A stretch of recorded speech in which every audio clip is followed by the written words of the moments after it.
Hi guys. Today we're going to be playing Call of Cthulhu, and we're going to be playing the scenario The Haunting. It's a classic scenario, and a lot of you may be familiar with it, but stick with us. It's always fun when we play these things. My name is Dan Vashkevich, and I'm going to be your GM for tonight. And we have 5 investigators, 5 lucky or unlucky souls that are going to be going into the Corbett house tonight. So, who do we have? Hi, I'm Sam. I'm playing Jack McCoy. He's a laborer, and I'll have you know that I am 40 luck, so about average lucky, I'd say.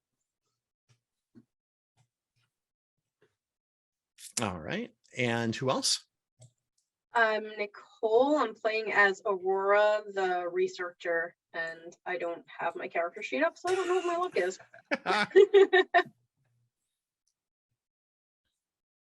Okay, next. My name is Michael. I am playing Marceries, the boxer, and my luck is about the same, 40. Okay. I'm JD. I'll be playing the occultist tonight. Matthew, I'll be who needs luck when your parents have got the law firm. All right. And lastly, I am Philip, and I will be playing Maximus Roland Delafante, the dilettante, all right. rich boy extraordinaire. If we have time, I'll tell you a little bit about the Marshes.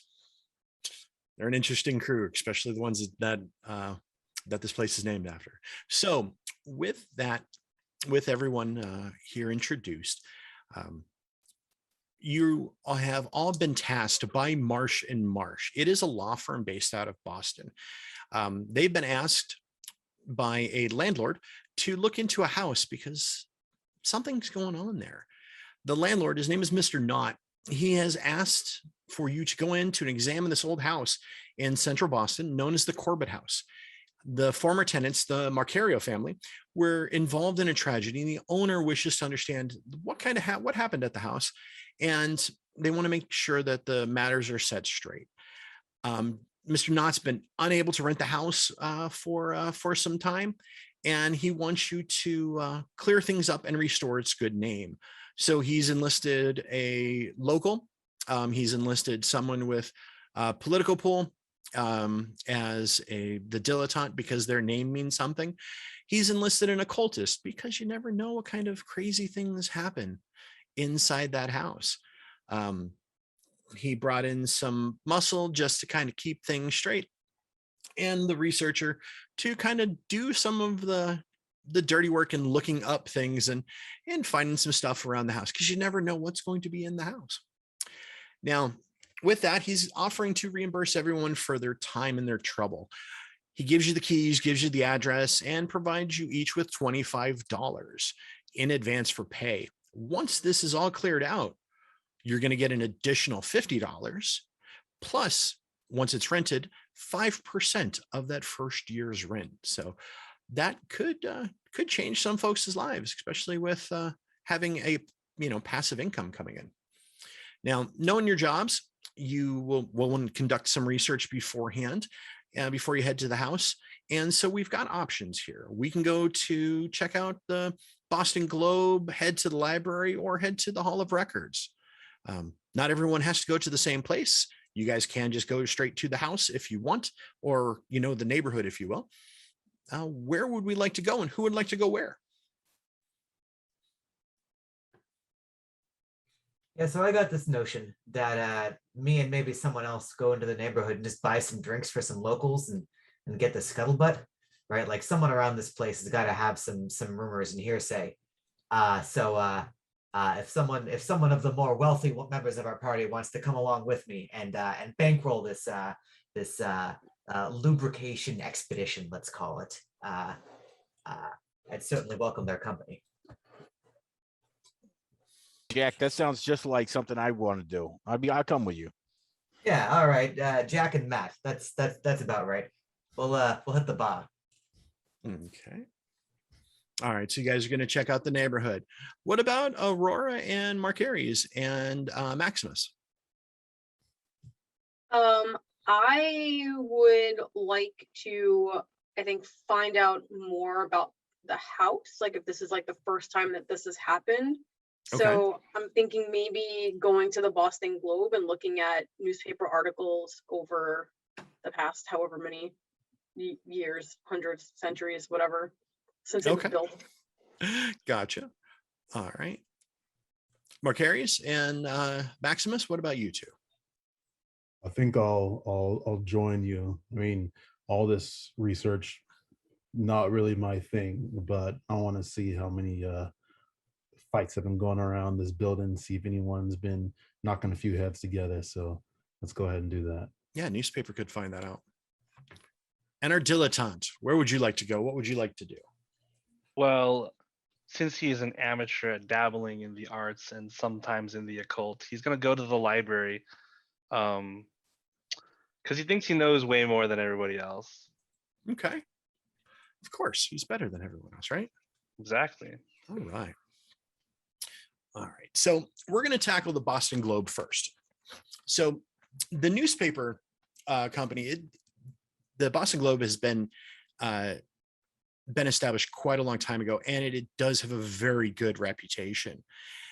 Now, as you enter into the library, because that's Marcarius and Aurora heading in, you see that there is a reference office that's there, and a round man named Artie. You can tell his name is Artie because it's what it says on his nameplate at the desk, is rifling through a newspaper. He's actually looking through the New York Times. There's a bit of a scandal there, not reading the local paper, but maybe he wants to learn a little bit more. Picks his head up, looks at the two of you. Oh, you're a mountain. As he looks at Marcarius, who is a very large person. Audie, you're an anthill. This is who we are. Okay, listen, I don't know how to go about all this place, with the words and the pages and the paper and everything. So whatever she wants, I know you're gonna get it for her, right? It wasn't really a question. You're just gonna. His eyes open up really wide. We're going to call for the first roll here. So there is an intimidate check. So if you find on your sheet, the character sheet is in alphabetical order.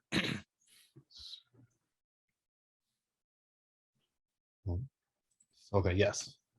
All right. And for our viewers, we are going to have some folks rolling virtual dice. We're going to have some folks rolling real dice. So we're going to find out what Marcarius rolled. I got a 22. 22. And what is your skill? Intimidate is 70. 70. So he cowers quite a bit. Her? I'm going to, what? Sure. Okay. What do you need, ma'am? I need everything you have on the Corbett house and on the Macario family. The Corbett house. Okay. I don't know much about the Corbett, the Macarios. Yeah, that wasn't too long ago. Hold on. And he gets up and I would say he waddles toward the stacks of newspapers. He comes back with with an article that is a few years old. I remember this. This was strange. Something wasn't right here. And when he drops the newspaper onto the desk, the smell of dust and a musty smell comes up from the paper. And he shows you an unpublished story because the print was never run. Now, it was written in 1916. It's currently 1926, so 10 years back, or 1918, excuse me. And it's 1926 now. Why was the story never run? So I think it had to do with one of the bosses not liking what was going on. The guy that lived there didn't didn't get on well with the editors. How come? I don't know. Well, let's read this article then. Do you want to read the article out loud? Or would you like me Oh, to? do we have it somewhere? I mean, I guess I Yes. could read it out loud. Sure. It should be listed as handout 2. Is it in Discord? No, it's going to be in the Roll20 there. All right, let me go back there. Oh yeah, okay, here we go. Was that there the whole 1918. time? Sorry. Was it there the whole time, actually? No, not yet. Okay. I was gonna say, because I was legit just staring at it. 1918 feature story, which was never published. It states that in 1880, a family of French immigrants moved into the house, but fled after a series of violent accidents left the parents dead and 3 children crippled. The house long stood vacant. In 1909, another family moved in and immediately fell prey to illnesses. In 1914, the oldest brother went mad and killed himself with a kitchen knife, and the heartbroken family moved out. In 1918, a third family, the Macarios, rented the house, but they left almost immediately after they all became ill at the same time. Oh, this doesn't sound good. Does not bode well at all. No. So do you know if anybody had any theories about what was going on? Like, was somebody doing this to them or trying to scare them? Or do people think that there's something else in the house? He Don't looks hold back. He looks around and looks up at Macari's or Marceri, sorry. And I think it's haunted. I mean, I'd be inclined to agree. I really think it's haunted, but that's why nobody's there. What do you mean haunted? Like weird things that happens all over the city. What else happens in the city?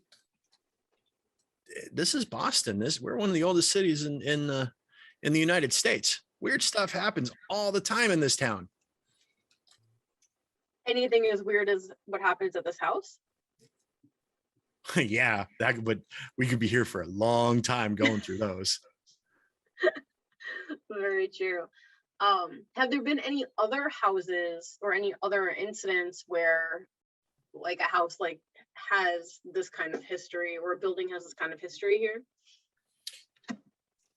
Yeah, give me a moment. He heads back toward the stacks, leaving you there looking at this article, and he starts collecting newspapers, a ton of newspapers. None of them are tied to this story, but he talks your ear for about another hour and a half, showing you other items that are of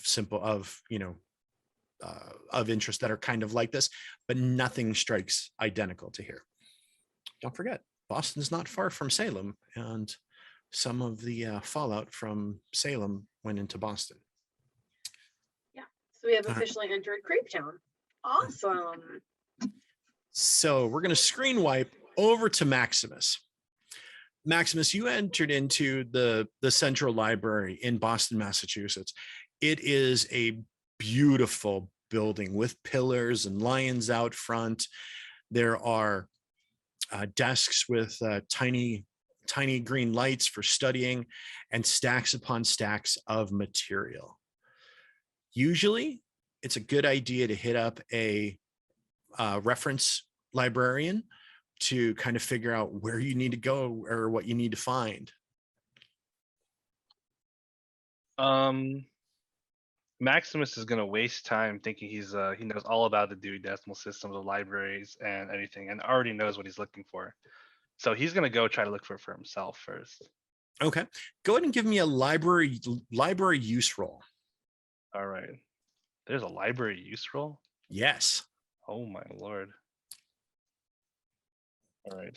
This game rewards or punishes you for academia. One of my favorite skills in any game. Can you use a library? It is a skill, and it's also a muscle. You need to exercise because stuff changes a lot. Where the heck? Oh, that's why. Okay. Library use. Where is it? Oh, here it is. Okay. The language? Interesting. No, it's not a language. The language is not the things that are listed as categories are not categories per se with the items directly beneath them. Oh, okay. Oh, It's just the Fine. format of the sheet. That would be a 5. 0-5. Okay. As a matter of fact, you do know more than everybody else. You don't waste time. You find what you need from 0 to 1. 0-1 to 0-5 is considered a critical success. Shoot. Within the first hour, you're able to find a few items. We're going to say that you find 4 items in total concerning the house. The first one is about who owned the house and when it was built.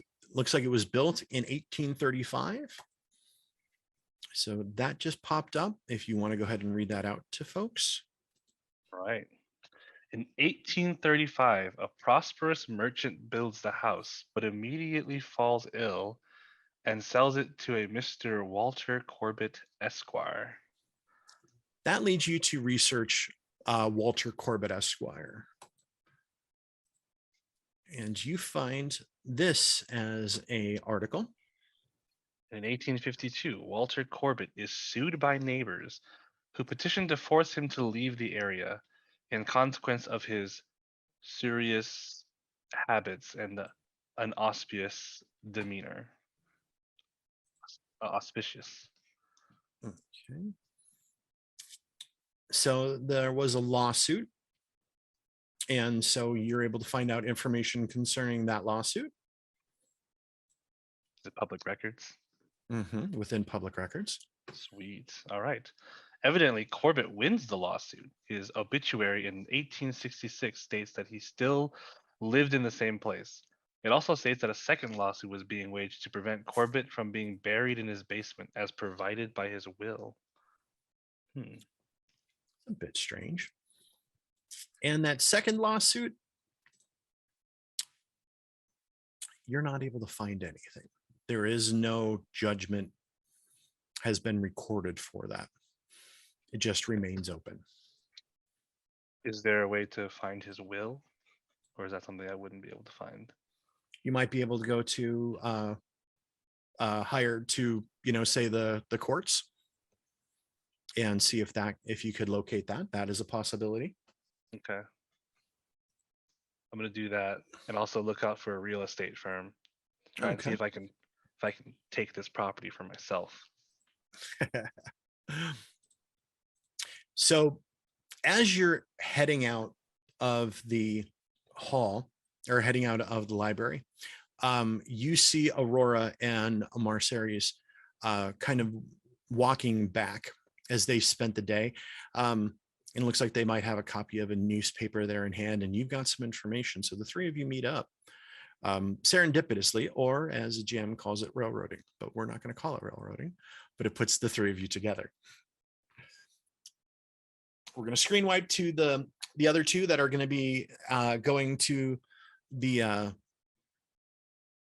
local office, or not the local office, but to the neighborhood. Yeah. We're gonna go to the local office at the bar, whatever drinking establishment. We're gonna do some business. Okay. As far as our bucks will take us.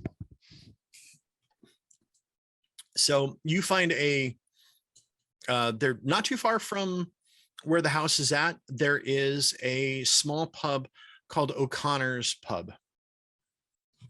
And there's some workers that are there, and they're having a nice time after their shifts have ended. And it's not a raucous place, but it seems kind of relaxed. It's a neighborhood bar. Yeah, we'll settle down at the bar with some locals. I don't know. Do you have a play here, Matt Marsh? Actually, I just wanted to say, so I just wanted to finish up as we're coming in. We could sit wherever you want, but I was just closing up with you to show you that's how I'm going to get back, get some money from Dad, get back on that ship, and, you know, get back to those beautiful women, you know, as I get down back south again. Yeah, whatever you say, Matt. Them southern women, whatever floats your boat.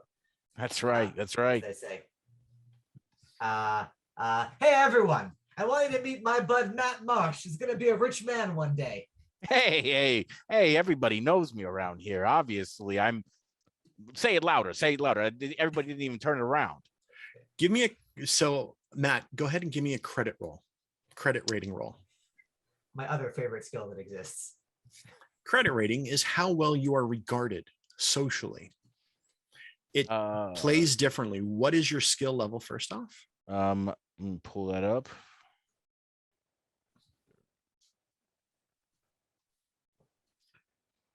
Credit rating 10. It's a 10. And I just rolled a 35. A 35. So you did not succeed on the credit rating roll. Now, with a credit rating of 10, you don't have a lot of money yourself. A lot of credit rating or clout or pull. In some areas that works. If you're dealing with folks that are 20 and below, they are going to regard you as one of them. But unfortunately, your last name of Marsh causes them to kind of look and they're like, he's a Marsh, huh? He doesn't have that look. Well, what look? What look are you talking about? What is this? That's okay, Jack. I get this all the time. It's part of the reason why I'm gone all the time. You know, you don't become a lawyer like your dad, and everybody knows everything. You know what I mean? Everybody's a lawyer. Are you telling me that my friend's too pretty to be a lawyer? Is that what this is? He doesn't have that look? Look, it's right Look here. at that face. Come on.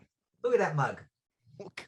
You're right. He's ugly. He's real ugly. See, I can't wait to get back on the damn ship. Whew. Why don't you take lead? I'll sulk in behind you. I got first rounds on me. Sorry for the entrance. Yeah, there we go. First round's on you. That's what we're talking about. I'll buddy up with some of the workers and rough day. What is this? And most of them, some of them recognize you and they're like, "Hey, Jack, how's it going?" Hey, Yeah, it's been a normal day. Not too bad. Yeah, another day, another dime. Listen, what do you know about this Corbett house down the street? With that, a bunch of them take their glasses of beer, pick them up, and walk away. God, I promise I showered, Jack. I mean, it's not me today, is it? The bartender comes over. He goes, "You're asking about the Corbett house, huh?" Yeah, I'm asking about the Corbett house, but apparently that's not popular around these parts. No, it's not. What, did he eat someone? Oof, kid, you don't know. You just don't know. Yeah, well, yeah, clearly I don't know. What is this? So it's a house. Hey, Jack, you told me these were good people. What's going on in here? Yeah, I'm starting to think that I'm not. Give me a persuade check. Persuade roll, Jack. I'll try. Or actually, so there are four social skills in Call of Cthulhu. There is charm, fast talk, persuade, and intimidate. You could make arguments for other skills being social skills and communicating skills, like firearms. That's like aggressive negotiations, or archaeology. Depending on the right circumstance, you might be able to utilize that. But in most situations, it's one of those four skills. I would love for this to be charm, if that's a possibility. Okay, we can use charm. We'll say that you kind of crank up the charm. Hey, listen, it's me. You know me. All right. And what did you roll? Too many tabs open. I rolled a 54 out of 40. Okay. Kind of puts his head down. Look, Jack, you don't want to be asking about that place. It's no good. You know, it's bitter earth, man. It's not, kid. It's just not a good place. You know what? If you don't mind, Jack, even though I heard that it's not this good place and everything like that, I heard that there's some spooky stuff going on. And at that period of time, after having maybe taken one of our drinks, there's maybe still a small shot glass on the table, flip it upside down, and I kind of start putting my hands over it a little bit and start trying to move it a little bit as far as to show. I heard there's some pretty spooky stuff going on over there. I mean, at least that's got to be worth talking about over another one. How about a shot, all three of us here? Let's hear about a spooky story. Go ahead and give me a sleight of hand roll. Let's see if you can get that to move with your magic. Sleight of hand.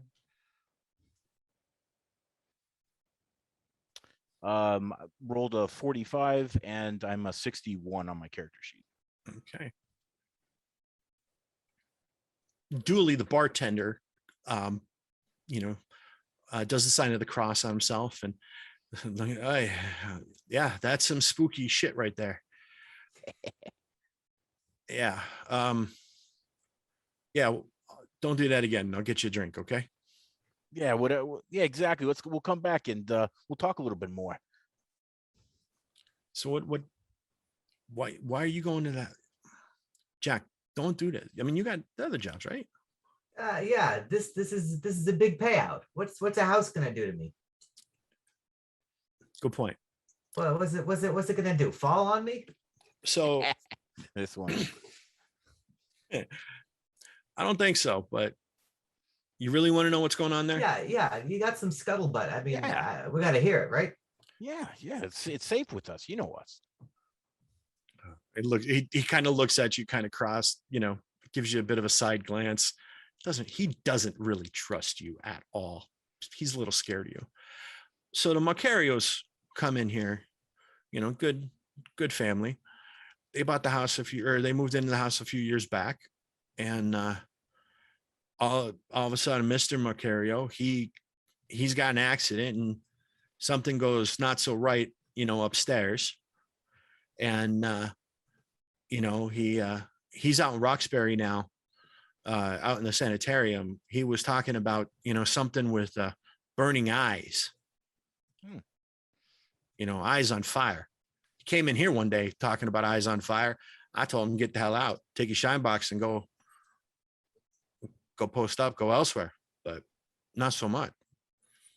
But yeah, so the missus put him up in the sanitarium, and then a little bit ago she kind of lost it too, and I heard that she stabbed somebody. Good thing though, God bless the kids. The kids are away. I think the kids are down in Baltimore, Maryland, or somewhere. But all right, interesting. So Wow. there's a bit of a loony bin in the family, but Yeah. well, we don't talk about them like that. But they've had their share. But they were nice. But it's been that house, man. I wouldn't go in there. Maybe take this guy. Leave him there overnight. I can't remember. I mean, wasn't there someone else working there for them? Was there somebody dropping off packages? Somebody that was in the house all the time with them, maybe giving them boxes, interacting with them. Somebody sick in the house. I couldn't remember. Who was that? Not that I know of. They didn't have that kind of money to have anybody working with them. Could have swore, Jack. I could have swore there was somebody in the house that was always dropping things off. Are you sure? Nothing going on in the house that you haven't told us?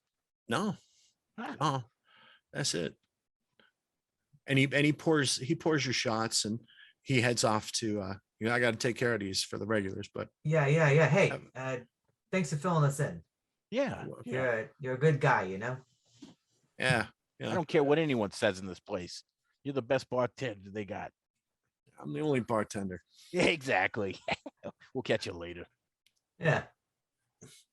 And he hobbles off. All right. So Marcari's, Aurora, and Maximus. The three of you are kind of heading off. Maximus, are you going to tell them about where you're heading? I would like it if you do.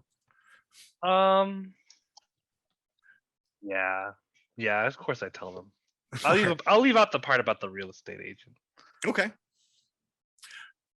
All right. So you head to the Hall of Records, and kind of is a little bit more stuffy in this place. And who actually, the three of you, if you want, can all give me a library use roll when you get there. The librarians there are pretty helpful, so they're going to help out with your role as well. Michael, I think you're on mute. Is there like some advantage or something that we roll? Yes, so we're going to talk about advantage. How advantage works in Call of Cthulhu Second Edition. Aurora, ooh, you rolled 100. What?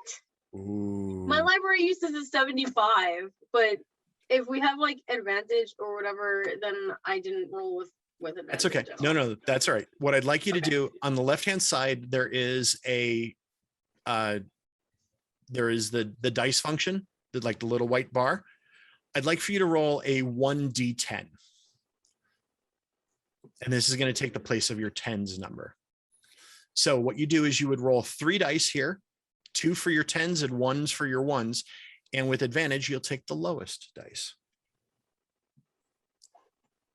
So that so turns your 100 into a 20. Ooh.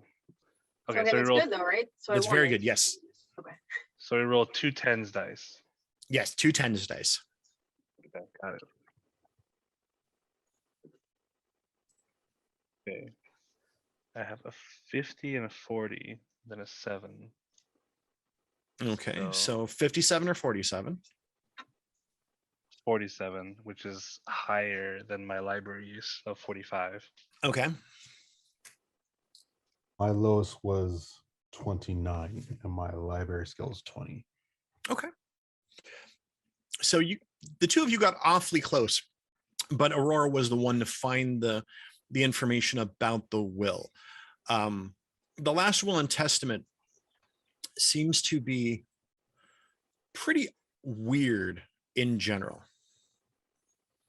It asks that he be buried in the basement of his property, but it does show that there is an executor to the will. And with that, there we go. You guys should see that as well. Yeah, I can read it.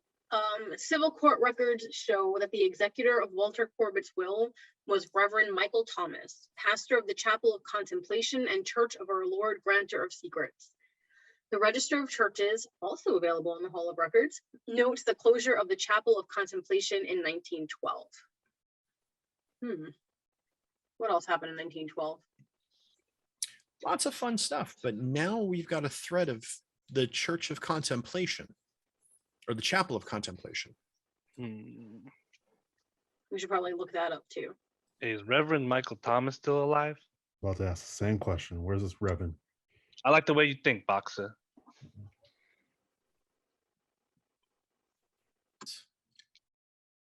So we go to the church and find out. Sounds like a good plan. Go see if anybody's there. So, are you guys going to then head out to the church itself? You have the address. That sounds like the right. I don't know what happened here. The address is not far away from the Corbett house itself. So it's a nice spring day here in Boston, Massachusetts. So it's a, lovely day. Go out for a jaunt and a walk. As you're heading out, following the address or trying to find out where this is located, since we don't have GPS or Google Maps or any of that good stuff, it takes a bit of time. But you come across the other two folks that were working. They're walking out of a bar named O'Connor's Pub. You see that Jack and Matthew are there. Hey, that's serendipitous coincidence or choo-choo. Hi, here we are all together once again. Awesome. So we just catch them up on everything as we like just make them walk to the Church of our Lord, Granter of Secrets, to talk to this Reverend Michael Thomas. Yeah, hey, listen, we had a pretty disturbing conversation with a bartender who really, like, no one wants us to go into this house. It's sounds pretty dark in there. You know what I'm saying? A little bit spooky. I mean, Lot of I don't want to go in the house either, but gotta do what you gotta do for the money for the condo, right? No, I'm not gonna back out or anything. I just wanted to make sure that we all knew that this is, you know, it's this isn't gonna be a cakewalk, you know? There's nothing to worry as- about. As the resident expert of the spooky, I can tell you, I got my fingers on this, and things are getting a little bit hairy around here. I can tell. But yeah, I guess we could go to a church. That sounds wholesome. Let's do that. It's probably just a bunch of people getting sick off whatever's on the walls, right? Some, people that, just lose their tempers. There's nothing to worry about. Sure, I believe that. You The turn boxer down. coming out with wisdom. You turn down. Oh yeah. You turn down Dewar Lane, and Dewar Lane is an alleyway at best. And following through, you see that there's been a lot of buildup in this area. So there are quite a few taller buildings and office buildings. Most of them are occupied. There's a few warehouses. And in between two buildings, you see there are the ruins of what looks to be a church. It is weathered and overgrown. The stones are gray. There is greenery that's growing on the rubble, in vines and moss. And the walls are made of slump material. And you notice that there are hand-painted white symbols. Some of them look more fresh than others on all of the walls that are painted there. It looks as though that there's three Ys arranged in a triangle so that the top part of the Y touches the others. And in the middle, there is an I. Kind of looks a little bit like this.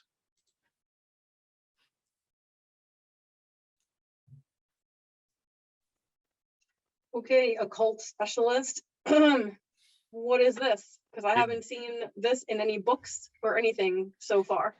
See, this reminds me of the Omni Hotel. About a few years ago, I was there. I saw something that looked very close to this, and it turned out to be somebody that was involved in like some ritual poisonings.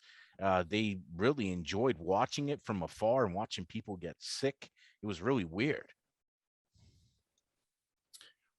As you kind of look at it, and if you spend more time with it, you begin to feel a little bit of a headache coming on. Could be the light kind of fading behind the clouds here just a little bit more, causing you to squint a little bit. Nothing of note, just this weird ache right in the center of the forehead, where there might be like the pineal gland, like right smack dab right in the middle there. I know nothing about no glands, but I don't like this. So there is the remnants of a door to this building, and it goes beyond. And even though the roof itself has seen disrepair, it does open up. There is a pretty good sized church, well, a smaller church, if you will, beyond. Obviously, they didn't have a lot of parishioners. You don't see any crosses or any other signs of Christianity here, so it might be something different. But hey, this is a metropolitan area of all kinds of faiths and people, so you never know. No judgment. Did you guys want to go in? And it does not look like anybody is living here. I checked to see if the door is locked. The door is not locked. You actually, when you push on it, it creaks open. Well, I push it open like not Okay. even hesitation, just all the way open. When you push it all the way open, it bounces off of its hinges and breaks and falls to the floor. throwing up dust. You know, it's typically how I enter buildings anyway. So, Always got to make the entrance. hey, I guess I'll like skirtle past him just to kind of like poke around and Okay. look. Most of the floor is made of concrete, and then you get to the area that's the meat and drink, the main hall of the church, and the floors are wooden floorboards. Now, here's where a question you asked earlier about size. Yeah. Give me a size roll. All right, let me go get that. Where am I? You want to fail this roll. Okay. I have way too many windows open right now. Okay. Where did Don't it trust him. go? So, Oh, because I refreshed my feed. Hold on 1 second. I have to get my okay. character thingy up again. If you want to close out of all of those windows and the pop-ups that I gave you, you could relocate them. They all should be in your journal. Okay. Size. Excellent. What am I looking for size here? So Oh, I wanted to fail it. Okay. you want to fail this because you do not want to be too big for the floors to give way, because you step onto the wood. Yeah, Marcaries, you're a big dude. You might not want to go step on the wood. You're able to kind of skitter across the floorboards, and where there would be a pulpit, there is a lectern that's there, and there is a cabinet underneath. There is a smell of smoke and a little bit of mold as you get closer to the pulpit itself. Well, of course, I'm going to go rummage through the cabinet. All right. So while you're doing that, what's everybody else going to do here? I told you there's something in the walls. Do we want to go in? I don't want to go in. I could stand guard while you go in. Oh, I've definitely got to go in, and I kind of reach into my t-shirt and I bring out this little necklace, this little pendulum necklace, and I slowly start making my way in as well, slowly to the left, hugging against the wall, and just starting to murmur things as I'm swinging my necklace. All right, give me a size roll as well. Oh.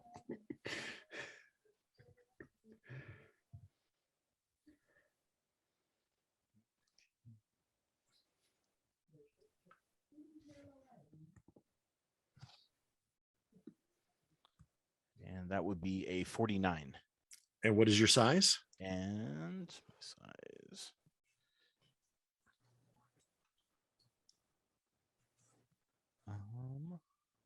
It's toward the top. Oh, towards the top here. Okay. 50. Oh, see, 50. Yeah. So, but if you wanted to, theoretically, you could spend like 2 luck points and then succeed. That is correct. Yes.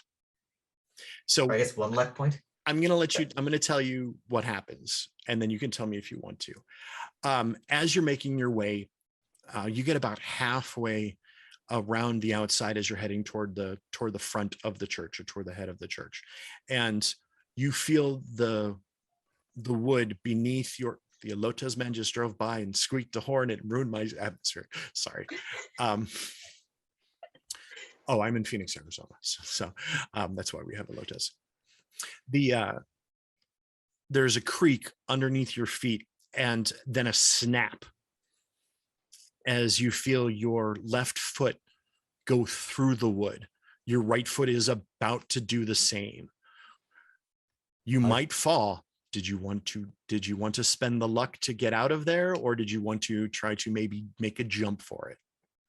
I will. Yeah, I'll spend a luck point on. You'll need to spend 2. Oh, 2. Yeah. Okay. All right. So go ahead and you can decrease your luck by 2. And you're able to kind of dance out of the way, and you're now standing on one of the pews that's there. As you see where you were standing kind of falls to the floor beneath. And it looks as though that there is a basement down here. Jesus, Maddie, Jesus, what are you doing? I just kept saying the name, and the next thing I knew, I was halfway to hell. Oh my God. Everybody got to go look over here. See if you can get some light down here.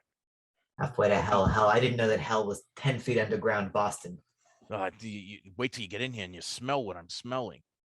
Yeah, well, you and your smell in the bar, smell here. I can't take you anywhere.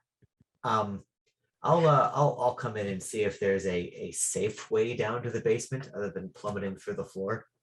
You can try to lower yourself down. Yeah, I can do that. That sounds like Okay. me. All right. Now, getting up might be another question, though, because it's a 10-foot drop, like you said. Maximus, what are you doing?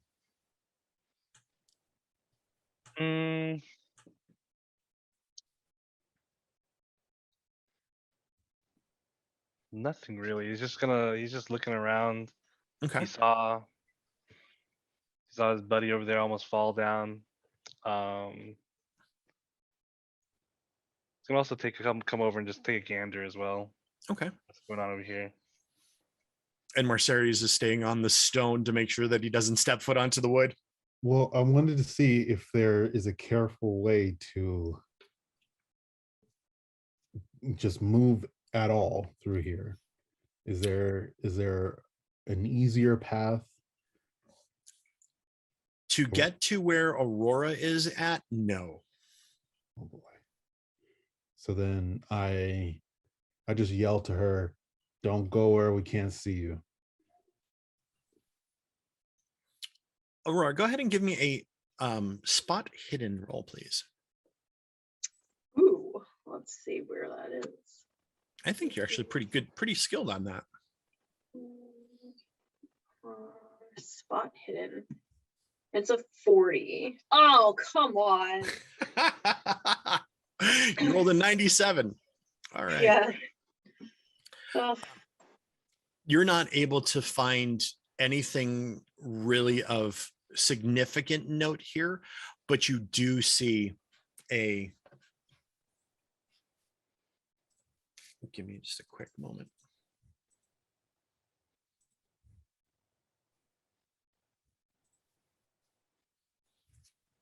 You do see a bunch of papers that are signed Reverend Michael Thomas. When you're playing an investigative game, this is just a kind of a GM tip or note.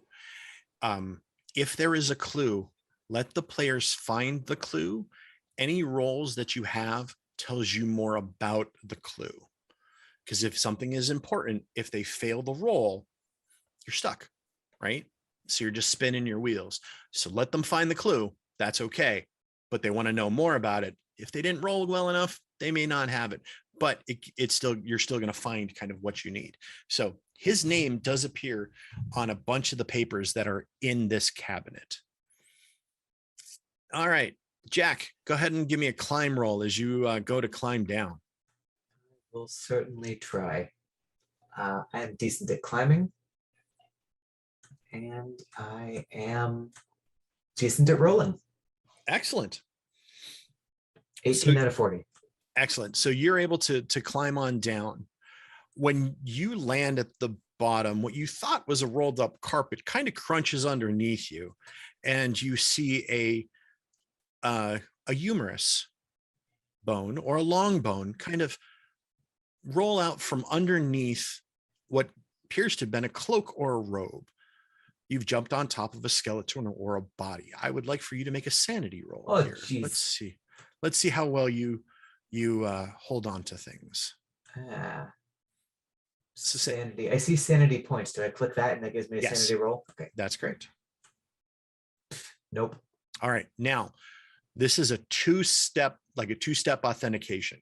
So right now, you're not doing so well with the sanity, with the possible sanity loss. You're seeing something that's disturbing to you. Let's see how well you process it. Roll your intelligence. This is a skill you want to fail because you don't want to realize what it is that you saw. Yes, ignorance is bliss. I have failed my intelligence roll. Excellent.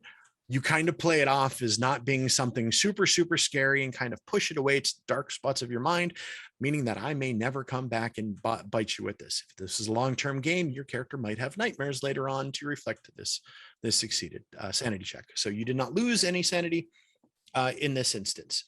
And it would have been only 1 point if you had failed either. It can be up to D20, depending on how big and how scary the bad guy is. All right. So, yeah, you were able to find the bodies of two people here, and they are dressed in robes. I'll shout that back up to the crew. Like, guys, there's some bad business down here. I knew it. I knew there was a smell down there. What you got down there, Jack? Oh, just a couple of stiffs. You know, robes, bones, good wholesome stuff. Like I said. Whoa! You said something about robes and bones. I kind of start to back up a little bit and start asking for whoever would be closest to me. Maybe Merceres. There's some stuff going on down there, bud. There's some stuff going on. It sounds Jack's down there talking about bones and robes. I don't know what's going on. Oh, Hey, listen, it's all sorry. no, just everyone's not following the buddy system. I'm not liking this. I will I will cautiously take one step. I can't protect anybody from out here, and you know I know they need me, so I'll take one step. I'm just gonna do it one at a time. I'm gonna move close to the hole where Jack's at. Okay, because you're taking your time, I'm going to give you advantage on this roll. So go ahead and roll. You're going to roll 2 10s, 2 10s, and then 1 1. Do you have two 10s? Yeah. Okay. And I'm trying to roll high or low. You want to roll as high as you can get. Okay, well, it's not promising. So let's go for the second one. Oh, that's even worse. The highest is a 47. Ooh, and your size is what? 80. Your size is 80. Yeah, you are a very large person. So you get about 2 or 3 feet out, and you just hear wood splintering. Aurora, you see Merceres just disappear from view as he plummets 10 feet down. Because I'm a kind of benevolent GM, storyteller, handler, keeper. In this game, they call them keepers. I'm going to let you roll your own damage. So you can go ahead and roll a 1d6. Like, while he's doing that, I'm like, see what's on their robes. What kind of robes are they wearing? 2. 2. So you take 2 points of damage, 2 hit points. Not so bad. You kind of roll your ankle a little bit. You know, you've taken a little bit more from that sunny guy out of Philadelphia. Yeah. You land on your feet though, and you kind of stumble, and you see that Jack's there in this basement. You see that there's a bunch of bingo cards kind of, tossed aside. Jack, Aurora mentioned for you to, check out the robes. Are you going to check them out? Look. Yeah, I'll investigate the robes and see if there's anything unusual. They all have that symbol embroidered in gold thread. These are very fine, nice silk robes. They all got that triangle business. I don't like it. I will leave the robes undisturbed. I'm not going to loot the robes. That seems unwise. Yes, this is not a game of murder hobos where you kill things and take their stuff.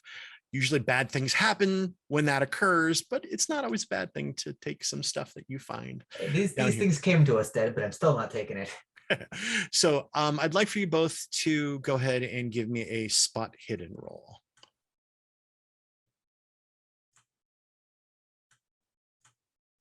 Not this day. Okay. Okay, so I got a 50. and my spot hidden is 45. Okay. So you do find, Mercedes, you do see that there is a leather journal that is on one of the tables. It's seen better days. You want to you probably want to be gentle with it. But it seems to have received some like water damage and whatnot. There is a smell of smoke here. And you guys do see that there is a ladder and a trap door. The ladder itself has been moved away from the trap door, like some people hid down here. I guess they were smoking in their last days. This is just way too much. I moved the ladder next to the trap door so we can get out of here. Okay. You grabbing that journal? Oh yeah, 100%. All right. So you grab the journal, and it, like I said, it's gotten a little bit of water damage. And you get the ladder, and you guys head back up or check out this place anymore. There's nothing else really here. I think we've done all the damage we can do down here. Yeah. All right. So you get back upstairs with your friends. Aurora, you don't find anything else, of note here other than, the notes from the chaplain that was there. Matt, not a whole lot going on here. Same thing, Maximus. You guys, this place is about ready to fall in on your ears. So is there anything like specifically written that I wasn't able to read earlier that now I can read, or can somebody else read it? So they're just sermons. And some of the sermons, a lot of it talks about, local things. You see a bunch of names listed. One of them is Walter Corbett. Blessed Walter Corbett. He gets talked about a lot. And the last one looks to be a few days before his death. Might be worth looking at a little bit closer. If you check out the journal, there might be some information in there. That's called a clue by 4. Or looking through it. Okay. The musty pages nearly break as you open it up. And this is the chaplain's personal journal. You flip through and you find the name Walter Corbett again, and it lists that he is buried in the basement of his home in accordance with his wishes and the wishes of those who wait in the dark. Well, at first I was gonna say that's sweet that he got his wish, but I don't know, that last part really threw me off.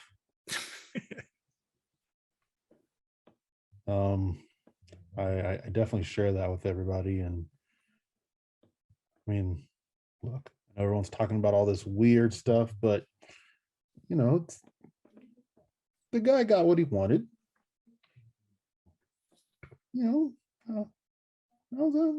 see anything wrong with that. So a question. Excuse me. When did Walter Corbett die? I forgot what handout all this information was in. Corbett died in 1860s, 1800s. 1880s. So that was like around the same time as all of this. So 1880 was when the French immigrants moved into the house, but left after violent accidents. So maybe we should go and tell Walter Corbett to get back in his grave and leave everybody the hell alone. So gonna head to the house to go tell Walter Corbett to stop rattling the chains and Knock it the heck off. go home peacefully. Maybe listen, Walter Maddie, Corbett's the one doing this. I don't know if we're gonna get our 5%. I don't know if there's ever gonna be anyone living in this house. Maybe we can just advise Mr. Knott to sell, turn this into a dump or something. Probably just a bunch of kids just spreading rumors. There ain't nothing in there. This is fine. This is easy money. Would I have known of the order that had, I guess, as far as through any kind of history or, Bolts. yeah, from a cult? Would I be able to talk to the rest of the group about this particular cult? Sure. Yes. Go ahead and give me an occult roll. See how much Okay. you know about them. Okay.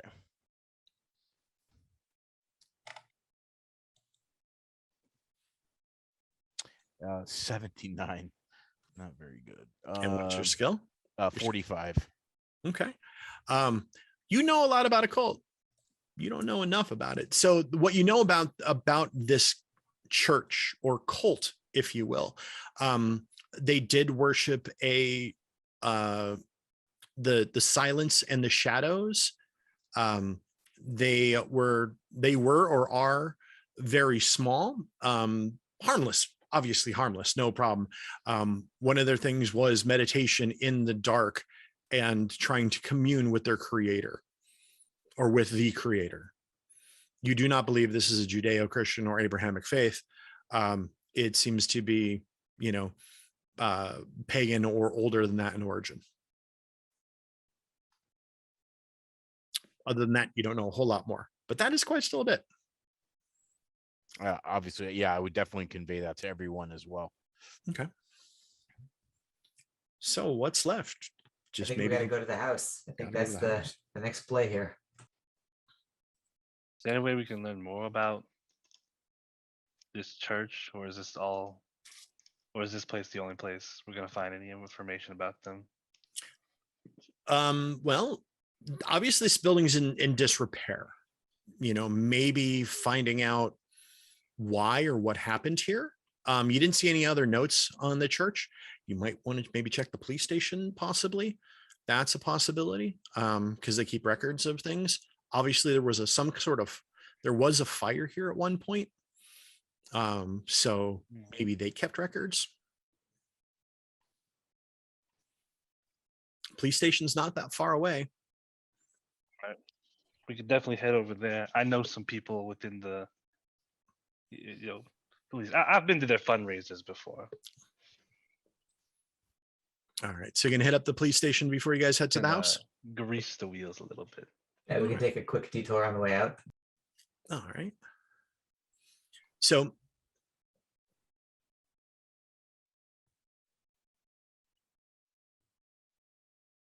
give me a second here. I want to look at something real quick. You arrive at the police station, and one of the police officers that's there, Officer Stevens, you recognize Maximus, and he recognizes you. He waves. Yeah. What brings you here? Hey, we're just doing a little job, trying to investigate some stuff here and there. Anything you could tell us about that one church over by around the corner right there? Oh, the contemplation people. Yeah. Those weird people. Yeah. Can you tell us anything about what happened to that church, or what's going on there? Look, those are police files. I mean, it caught fire, and that was that. Come on. I've been good to the police. I've paid for quite a lot of you guys' equipment. Come on. You guys some more you can kind of give me, please. Since you said the magic word of paid, go ahead and give me a credit rating roll. All right.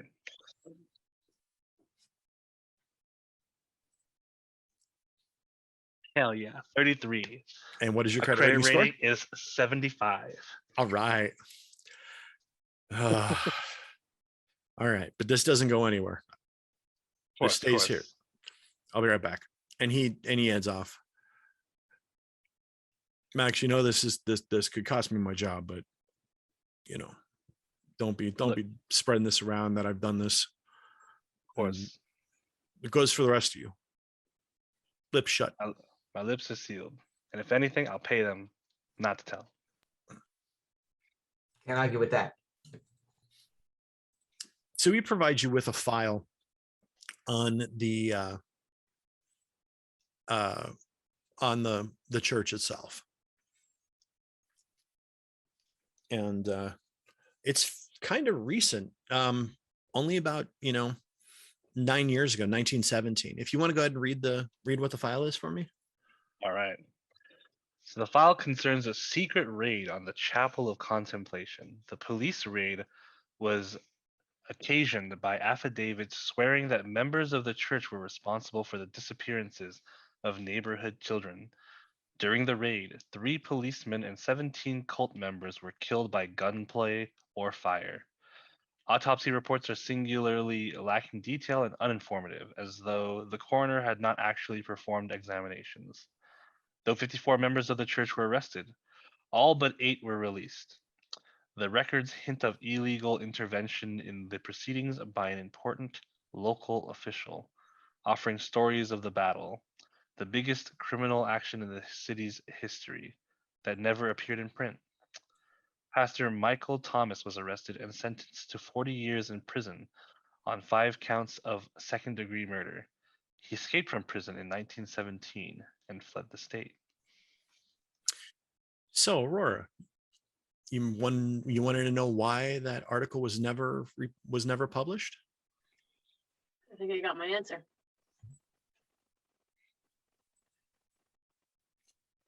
All right. Thanks, Steve. All You're the right, man. I try. All right. I got any close takes the folder. Hope that helps you, whatever you guys are doing. Stay Close out the of that lap. place is a death trap. I wouldn't go down there. Probably fall through the floor and break an ankle. Or worse, break your neck. Yeah. Yeah, we never go over there. No reason to. You should probably put like a sign to let people who, are whatever. Do what you want.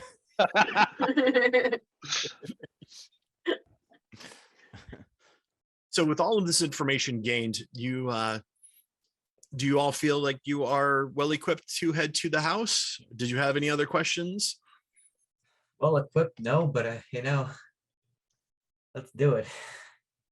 Well, do we need to buy anything, right? Or like Yeah, can you get holy water? Holy water. You can go to church and get holy water. Just what is holy water gonna do? Look, it's probably the Reverend. He's probably just hiding out down there, right? Trying to, tie up loose ends. We get him, bring him back to the police, get a little extra money. He's trying to tie up loose ends. He was responsible for missing children. He's probably down there eating them or something. Hey man, I could handle some small. I can't handle no cannibalistic pasta. Okay, we're gonna need to go down there with some big guns. I don't have any guns, but And, that's and not I know really you have 2 guns there, Mike. But And don't tell no one, but I got this little necklace out of a Cracker Jack box. So this thing doesn't do nothing at all. Listen, let's get in. Let's see what's going on. Let's get out. so we're gonna time warp and screen wipe. Everyone is standing on the curb. There is a there is a wrought iron fence that is open. The yard itself is overgrown. It's a small home. It's a kind of like a row home, if you will, but it's a freestanding home. There is above the front door, there is a porch and a stoop. And on the front of the front door, there is what looks to be a sun, a half sun rising up as a nice little piece of art, from the house. The house is in disrepair. The pillars themselves are, creeping with vines. The paint on the outside of the house is chipped. So there is going to be a good deal of, work necessary to get this place up and running. But it's still not a bad looking, not a shabby house. Well, it's a good size house. It is a little bit shabby looking right now. It's good bones. It's a two-story building. are we able to just walk into the house, or is there like fencing around the property? Or There is fencing around the property. But the fence, the door is the gate, excuse me, the gate is, opened. You can go around the outside of the house if you like. It does have a backyard or garden. You can check that out. There might be a back door. There might be, a shed in the back. If you noticed, does everybody see the new screen? Oh. On Roll20? It's a black screen. It is darkness for me. Completely dark. Yeah. Yeah.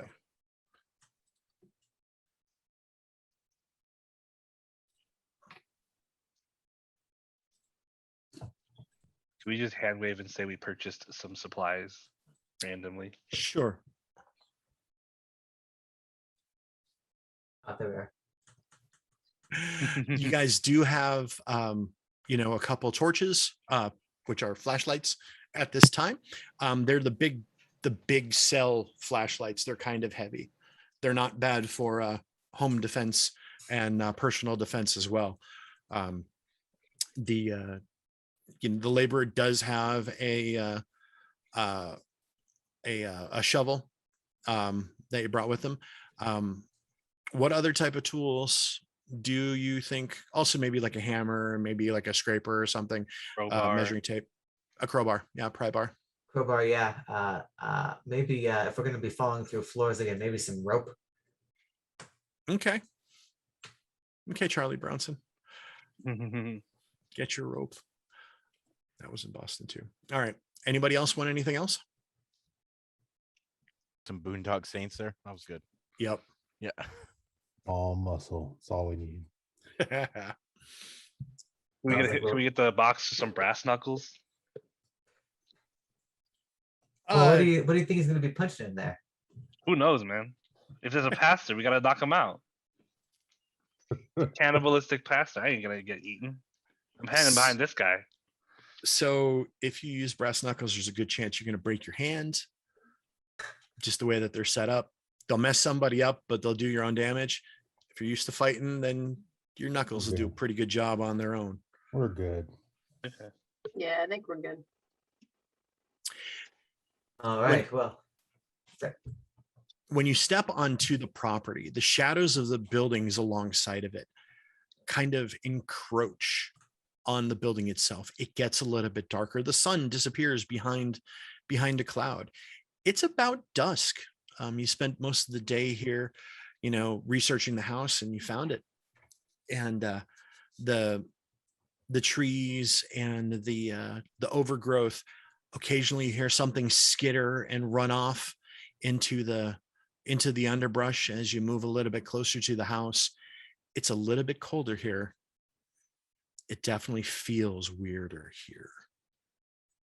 Maybe it's just the stories about the house. Maybe it's all in your head. Probably. That's probably it. Well, whoever doesn't believe this place is haunted should go first. Ventilation. It's busted. Yeah, okay. You can lead us in. Did the screen pop up for everybody to see something that says party token on the left-hand side? Can I get a thumbs up from everybody that we're good? All right. You guys are going to be able to all move the token. If we have to split up the party, we will copy pasta the token to kind of move it, and we'll deal with that if necessary. So in front of you stands a very strong, heavy wooden door. The door itself looks to have been set up with a single lock originally, but 4 additional deadbolts have been added to the door itself. You do have the keys. Who's going to open the door? All right. I'll do it. All right. You undo each of the locks. Each time you undo a lock, it seems to get a little bit louder as each one opens up. When the last one opens, the door, maybe because it's warped just a little bit, opens on its own. I just want to let everyone know here at home, my AC just turned on. Just throwing that out there. Horrible. No, we can't have sounds outside. I live in Phoenix where we worship at the altar of St. Carrier and air conditioning's on at all time. It's getting cold everywhere. All right. I ignore the fact that it opened on its own. It's a busted door. And I walk inside. You see that there is a long hallway. And along the hallway, there are 3 doors to the left of you and 2 doors to the right. We're stuck in the middle with you. All on the walls look to have had artwork on them. There is this ugly green wallpaper on the upper half of the walls and white panel that's been chipped underneath it. The pictures have been removed. As you see that there's the square from where the dirt and grime and dust had been. And you do see smack dab on the right-hand side of the hallway, right about here, there is a cracked mirror on the right-hand side of the hallway mounted to the wall. This place smells musty. It has an odd feeling about it. Hell, everything's had an odd feeling all day. So that's nothing new. Does the floor look like it's going to give out underneath our feet? No, the floor seems to be very stable. Would anybody like to actually tie the rope around our waist as we're going through to actually kind of secure ourselves to a line? At this point, it seems excessive, right? This is a good floor right here. I mean, it is super creepy, so If you insist, I'm not going to belabor the point, but like, I don't know. I'm sorry, guys. I'm just getting real bad vibes inside of here. I guess I just want to start asking outside. Is there any kind of spirit in here? Are you okay that we're inside of the house? Have you stepped into the house, Matthew? Yes, I'm second in line behind. Okay. Mercedes.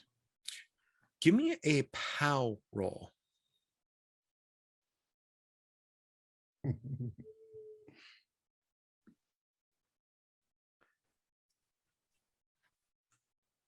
What kind of roll again? Sorry. POW. It's an ability toward the top of your page. Okay. Oh, POW. Power. Perfect. Yep. Okay. 33 power of 70. 70. All right.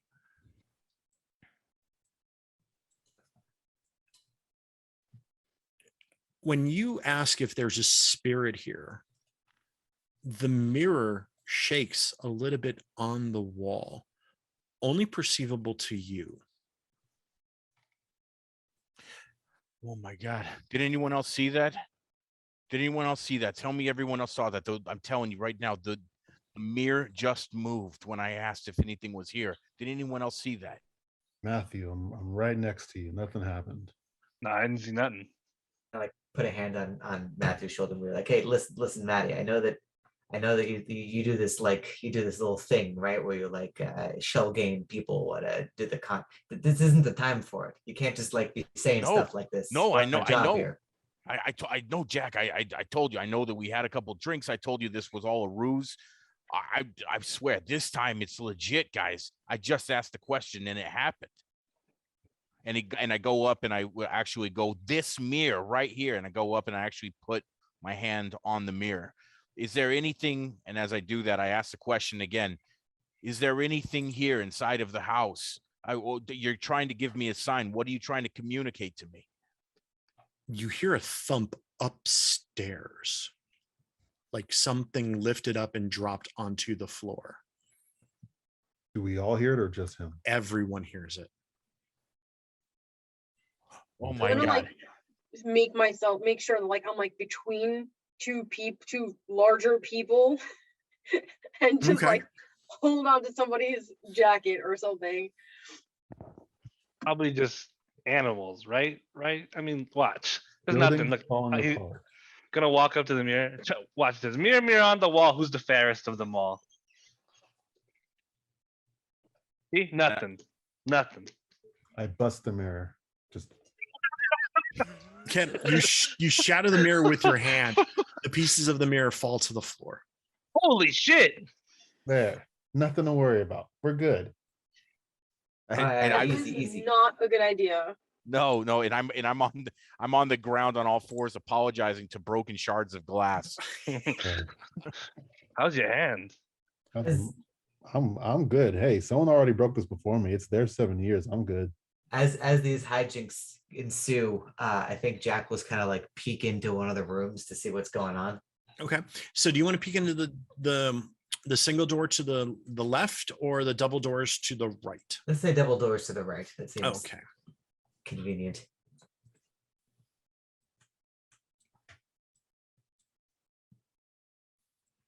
So it opens up into a good sized living room. It is pretty well appointed, apportioned, excuse me, in with furniture. Some really nice furnishings here. It seems as though that the family that lived here had some money, not too much, but they had some nice things. You see that there's a few oil lamps here. There is electricity to the house. You see that there is also a pretty large radio here as well. But one thing that does stick out, there is a very large quantity of crosses, statues of the Virgin Mary, and other Catholic iconography here. I told you we needed holy water. Someone else had this idea before us. They wanted to ward off this thing. You actually Clearly, see it didn't work. you see on one of the tables a small glass flask with a cross on it. There it is. Okay. I'll just grab that and hold on to it. Okay. And then quickly rejoin the rest of the group. I won't stick Okay. I won't sit in that room by myself for long. So beyond that, in the room beyond, you see that there is a dining room and looks to be a kitchen at the far end of that side of the house. What's everybody else doing outside? What's Maximus doing? I want to reassure myself of what happened, what was going on upstairs. You want to go I upstairs? I want to check what that thing was upstairs. Let's put our buddy here Matt at ease. Yeah, we have to have okay, here we got to get one candle if you have a candle, and we have to be in a circle. So we have to kind of walk like we're in a circle. All right, we got to be strong going up here. I'm already strong. You be strong. Oh my God, I know this is gonna turn out terrible. I should have just stayed in Egypt. So you guys are going to head upstairs? Yeah, I think so. All right. Yeah. So you head down the hallway, and it leads to, at the end of the hallway, leads to a staircase that leads up. And there's a door to the right, right here before you guys head up. You're not sure where that door leads to, but upstairs, it looks like it's a nice long hallway. Up the wallpaper here is torn. It's got geometric patterns on it. The windows up here are not boarded up like the ones downstairs. The windows up here do have, curtains over them. There is some natural light coming in, but the light's kind of dying as we're getting toward the day. You see that there are 3 doorways, 3 closed doors along this hallway. And it looks like there's a small room directly off to your left. The door to that small room is pristine white. You have a feeling that might just be the water closet or bathroom. Is it clear which room the thump would have been coming from? At the very far end of the house. And I'm starting to ramp back up. Spirit, we mean no harm. We are here as friends. We are just trying to get to the understanding and help you pass on. There's no ill will at all. Can you give me a sign if you understand that we're here in peace? Give me another power roll. He's activating this house left and right. Oh, 18. Excellent. You hear further on down the hallway a thump thump. Okay, guys. Okay. This is good. This is good. I read this in a book. I think that 2 thumps is good. 1 thump was bad. So I'm pretty sure that it's okay. I'm pretty sure it's okay. I don't want to go first, but someone else take the lead. See, that's why I have a problem with the written word. It makes you think weird things. I'll go ahead. And I'll take the lead. Right behind you, Michael. It's we're coming. We're coming. We're walking. Just know we're here. We're safe. We're not here to hurt you. Yeah, we'll all follow in, I think. All right. So you're gonna head on down to the bedroom. Aurora, do you have a bad feeling about this? I do have a bad feeling about this. I was just looking at my character sheet like, oh man, like there's got to be something here that's like helpful, but there's really nothing. I'm just good for digging up book stuff. Hey, if we need to operate heavy machinery, I'm your guy. Call of Cthulhu takes a different look into your characters. It's not always about the physical game. It's about also knowing about other stuff too, because you can't always punch a ghost. You could try.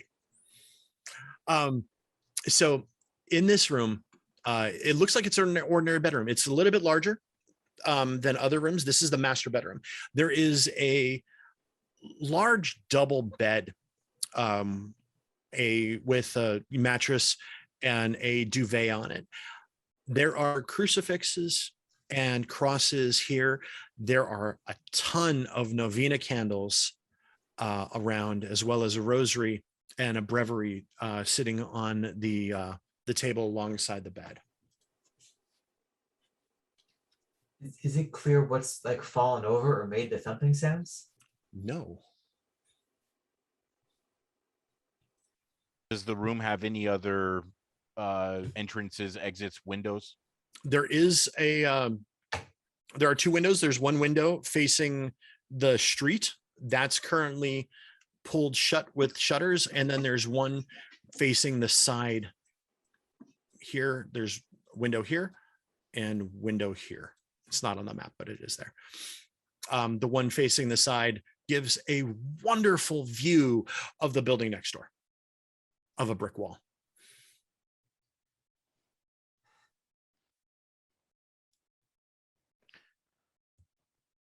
Is there anything in the room to indicate like any type of struggle or like restraints or anything like that? Okay, go ahead and give me a spot hidden roll. Okay, I'm gonna go find that again.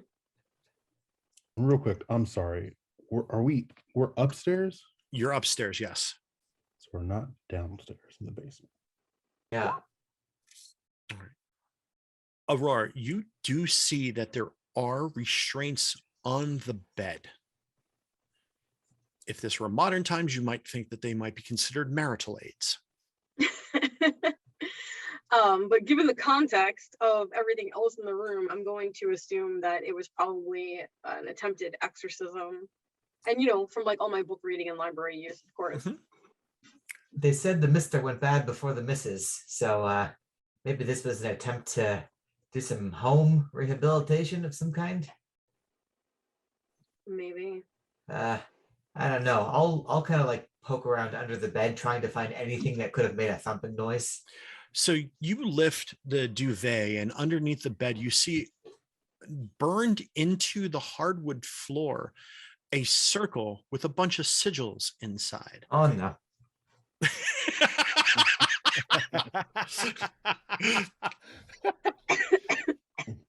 It's a little kid just exploring his artistic side. I'll point Matt Marsh at it and be like, Have I ever seen this before? What does this look like to it? Occult roll. Yeah. You have seen this before, but let's see what you remember about it. A 31 and I have a 45, I believe. Excellent. Yeah. This is a warding sigil, excuse me. So it's a protection sigil. It looks as though that this was utilized by what is now considered the Lama or the Order Orientalis. It's used by contemporaries, who is currently alive in this game, of Aleister Crowley.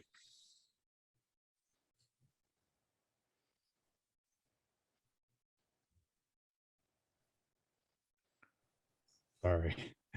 The last name Crowley in just geek world, just it doesn't really go very well. Sometimes. It's not a good sign. well, all right. So I don't even know. Someone tried to ward this place? Seems to be. I just want to find something that could have gone thump. Is that too much to ask? Yeah, I guess last time as we're in the room, I ask again. We're here. Do you understand? We're here not to harm you. If you can understand that, please make a sound. Who are you talking to? I'm going to need everybody to make a luck roll. Now, Norm, I know what I said earlier about the person with the lowest luck rolls, but we're going to find out who is the unluckiest right now. I am decently unlucky. Okay. I rolled a 56 out of 40. Okay. Aurora, you're quite lucky. You are safe from this. 33 out of. Where's luck? Maximus, you are lucky as well. Motherfuckers. I rolled an That's it. 8. You rolled an 8. Nice. You're fine. And Matthew? 33 out of 73. Okay. Oh. So, Jack. I guess I was the one who was shouting at it, so that makes sense. Yeah.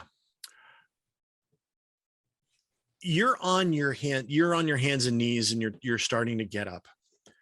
And the bed lifts up. Everyone sees this. The bed lifts up off of the ground and spins, slamming into Jack, tossing him toward the window. So, Jack, you have an opportunity. You could roll your dodge to not get hit by this bed. That sounds like a good opportunity. I would like to take that opportunity. It's not, my odds aren't great. But stranger things have happened. I will dodge the bed. You have. So, with horror type role-playing games, you do want to present the players and kind of control or take away control from them. That's what builds up tension. In the event that they do something cool, and kind of give them hope, because without hope, there's no need to continue. In this case, I'm going to let you dictate. How did you dodge? Did you jump on top of the bed? Did you jump over the bed? Did you duck to the ground? Yeah, I think. Are you riding the bed? No, I think Jack McCoy is going to have a strange impulse here, which is to well, no, it doesn't make sense. How high was the bed off the ground? I guess how much room was there under the bed? Roughly a foot. Okay. How much room do you need to do what you want to do? I kind of imagined him like curling up in that sigil, just like cowering in it. Okay. All right. And if he can do that without the bed landing on him and crushing him utterly, I think that's what he's gonna do.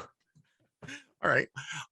So you do land onto the sigil, and everyone sees the bed just kind of pick up and move and turn in a 90-degree manner and stops and lands back on the ground. Jack is curled up on the sigil, half underneath the bed. You are now feeling a little bit tingly. And remember that weird feeling that you had in the middle of your head? It's gotten a little bit stronger now. Was that your kids, Merceres? Was that your pastor hiding out? What is this? What how are you gonna justify that? Well, bats? What? I've heard of this in carnivals. They call it a magic trick, and I start waving my hands around for like strings and wires and whatnot. You are not finding any strings or wires. These kids are good. Jesus. You said something about the window, I think. Yes. Remind me what that was. It looks outside. You were going to be pitched outside the window, thrown out the window, which you luckily dodged. Okay. That was the important part. Okay, right. Groovy. 20, 30 foot fall, no bueno. Again, prophetically, again, we are not here to hurt you at all. I want to know how to help. I go over to the window and kind of, show me, write down a message. Let me know, give me a sign of what you need from us. And I kind of blow on the glass to try and create a little bit of fog. And I go right here, show me a sign. All right. So I'm going to ask for you to roll a sanity check because something does happen. I want everybody to make a sanity roll here. Sanity roll. Ooh. Yay. I am quite sane. I got a 2. Yay. Everybody's doing really well on the sanity. Marceres. 44. Out of? Is it I see sanity where it says 40 out of 40. Is that not what I'm looking at? Yes. So it is a 40. So you rolled a 44. Yes. All right. Everyone sees where he blew basically a face-shaped circular condensation. Red fiery eyes appear and a face behind it kind of flies toward the window and stops, causing Matthew to kind of jump back. Everyone does take 1 point of sanity damage. Marcaries, roll 1d4. And that is how much sanity you will lose at this time. Actually, give me an intelligence check before you roll the 1d4. Let's see how well you process it.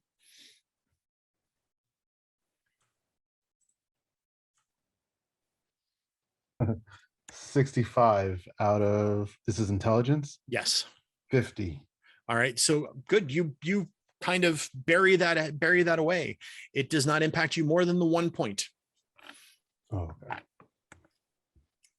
And like, I just start screaming at Matthew, like, stop trying to talk to him. Like, what the hell's the matter with you? Stop asking for signs. We need to like get in here and figure things out, not get killed while we're trying. Listen. Sorry, go for it. No, I just obviously it's like if everybody saw what I saw, whatever this is not healthy. This is not a happy demon. Let's get the hell out of. Let's get down to the basement. Let's figure out something else. Let's go figure something else out. This thing does not want us here. Yeah, we gotta go to Basements the are so basement. much safer. We gotta figure out what's going on. We gotta get to the bottom of this. We gotta haul a corpse out or put something to rest or something. We gotta get to the basement, get this thing done. Personally, I'm not renting this place afterwards, and I'm just not going to give it a big thumbs up afterwards either. I don't know if 5% is even worth it. Knock it down, dig a hole, end it. This isn't 0 a out of house. 5 stars. Maybe we shouldn't talk about destroying the house. The house is trying to destroy us. So,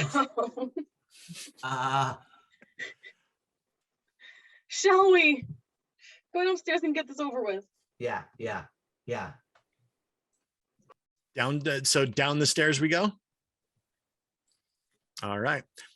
You guys head back downstairs. As you get to the landing, you see that the door opposite the stairwell is open, and you see that there are stairs going down. Down we go.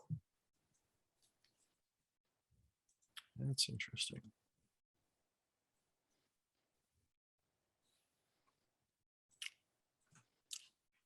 You know it's going to go south when the GM is like, "Oh, that's interesting." Yeah, actually, it's more of how the way the map was set up. It wasn't allowing me to open the door Got it. because Roll20 has the ability to change lighting and create doors and all that kind of good stuff. Roll20 is a very fun, powerful tool. A little bit of a learning curve, but once you get it square, I'm very fond of this this platform, especially for distance gaming. All right. So in this room, it is a storage basement. It is the stairs are just the bare bones of the stairs where you can kind of go behind them. There are items all throughout here that, you know, it's a storage, it's a basement. You see canned goods. There is a single light bulb here with a pull switch that you can pull to maybe lighten things up if you want. Or you can, yeah, light. The more light, the better. okay. Are you going to be the one to pull the? Sure. All right. When the GM asks that question. Another GM tip. Yeah, ask those questions, even if they're superfluous. Ask those questions to make people go, I don't want to. Click. You put your hand on the doorknob. Yeah. And also, one of my favorite things is if someone is doing like a search or spot hidden, looks clear, or checks for traps, looks clear. Is it clear? Looks clear. So you click the light and it does illuminate the room. It is bright down here. You see on the far western wall, it looks as though that half of the wall is brick. And then the other half of the wall over here is wooden paneling. Looks as though that it was hastily put up.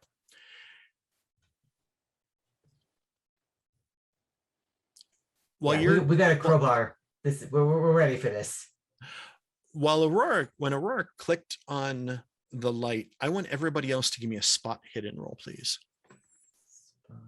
Hidden.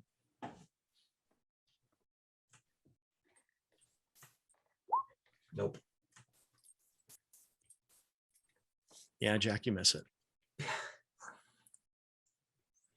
13. Believe this is an 8. 0-8? Yeah. Yes, that would be an 8. That would be excellent. All right, Matthew? 48, and I need a spot hidden of 25. Okay, so you do not make it. All right, so it looks like Maximus and Marcaries, you see something that's a little bit disturbing. It looks like something is floating and moving at a very rapid pace toward Aurora. It looks like it's a knife about 12 inches long, about that long, with an ornate handle and a nasty curved rusty blade. And it looks like it's about to stab Aurora. A flying knife. Seeing this, do I have time to like jump Yes. in front? Yes, both Maximus and Marcaries have the ability to do something before the knife is able to strike or roll. Yeah, I definitely jump in front. If I would prefer to catch it. Okay. I'm going to try to grab the knife. So, all right. And what is Maximus doing? He's just gonna point and go like, "Oh shit!" That is a perfectly valid response. He's not athletic. He doesn't know how to do that stuff. All right. So Marcaries, go ahead and give me a brawl roll. Okay. This is something you're good at. I'm about to say. I think Into our it's the only strengths. thing I have above. Man's about to box a ghost. Hands are rated E for everyone. Oh no. No, not the that makes this GM so happy. Oh, my brawl is 75 and I rolled a 95. Oh no. Well, here's the thing. You got in front of it. Sure did. Yeah, you did. All right. And he rolled a 46. So Rolling a 95 never happens in Dungeon Dragon. all right. So you end up like you go to reach for it and it slices at you. Like it's now turned its attention to you. Go ahead and roll 1d4 plus 2.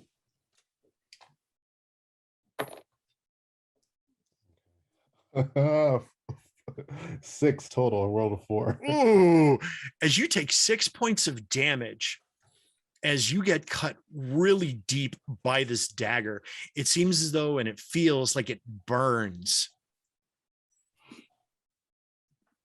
Oh, so it doesn't just sting, it burns? It burns, yeah. Awesome. Is the dagger still like floating around or is it done? No, it's still floating around. And everyone's been called to the attention. Aurora, you look over and you're like, oh, lovely. I'll Maybe defi- not like that, but I'll definitely try to make a grab at it if I can. okay. What is Aurora and Matthew doing? I was actually scrolling around looking for like a scream skill. Okay. But I think I'm gonna take a page out of Jack's book and hit the deck. So I'm just gonna like get down on the ground and like hopefully somewhere near Merceres so I can maybe first aid him or something. Okay. All right. So you cling behind the large mountain of a man, large mountain of a human being, and all right. And Jack is going to try to grab. Since I saw how Merceres is grabbing it didn't work out, I'm gonna like take my shovel and just try to like bat it out of the air. Just bat like, it out of the air. slam it Okay. into the ground. That'll be a brawl roll. All right, I will attempt that brawl roll. Brawl starts with the letter B. Mm-hmm. It's underneath fighting. It's underneath fighting. That's why I can't find it. Yes. All right. So you slam it with the shovel and it hits the ground. It actually bounces off the ground and skitters underneath a like a shelving unit.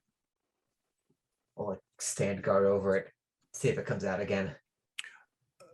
Matthew, you see over on the wall, it seems like there is glowing paint behind the wood, behind the slats over here. It looks like that symbol that you saw at the church. You actually think you can see the symbol through the wood. Yeah, there's been way too much that's happened to have now not convinced me. I'm more on a mission. I'm not sure who had the crowbar, but I just instinctually, wherever the crowbar is, I grab it. And as soon as I see that eminence of light, I just start hitting the wall with the crowbar, trying to get into and closer to the light. Okay, roll your strength.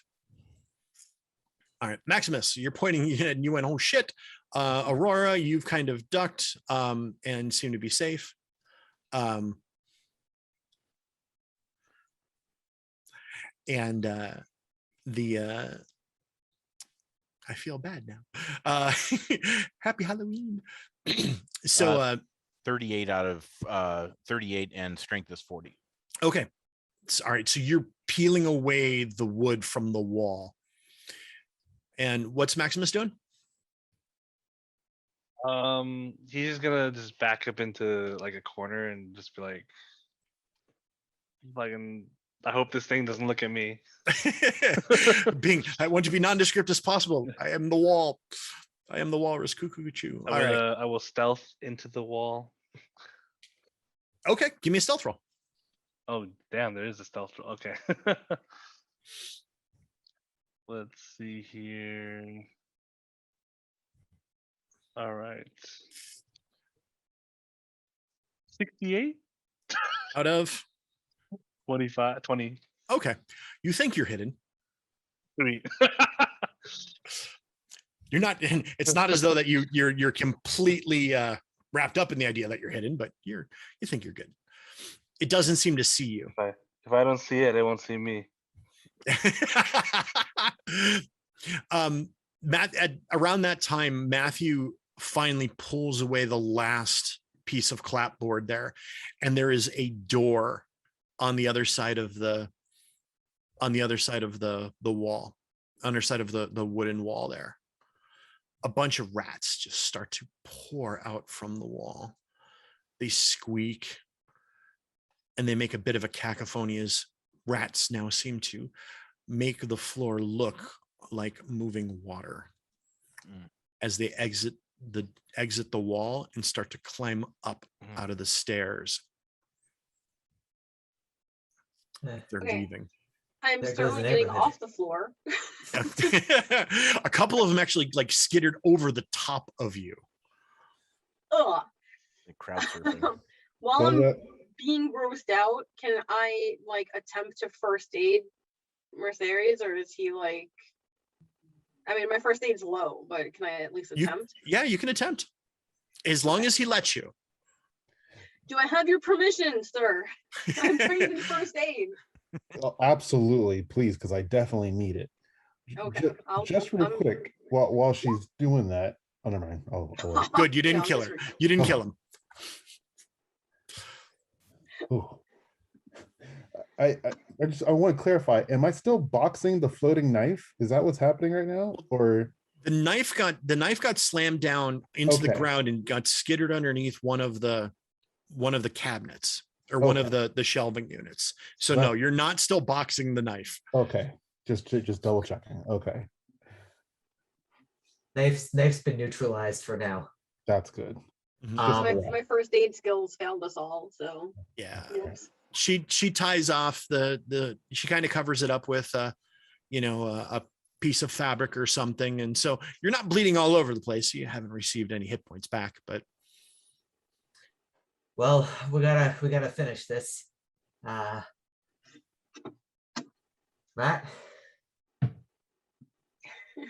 Yeah, I've continued after I'm assuming that I've completely defiled myself after having that entire experience, but still being kind of resolved to get through the other side. If I made it into the other room, or am I able to using the crowbar get you found a past? door, I think. Oh, I okay, think there was a door, right? yeah, there is a door. perfect. Go up to the door, and I just kind of, in a not as loud of a voice, but I'm saying, I know you're here. I feel it. And I put my hand on the door and I turn the knob. You are right. I am here. Right when you said that, your screen rid like your whole body, and only your head showed up. Just want to make Thank note you, that- Zoom, for being extra creepy. I immediately regret doing that.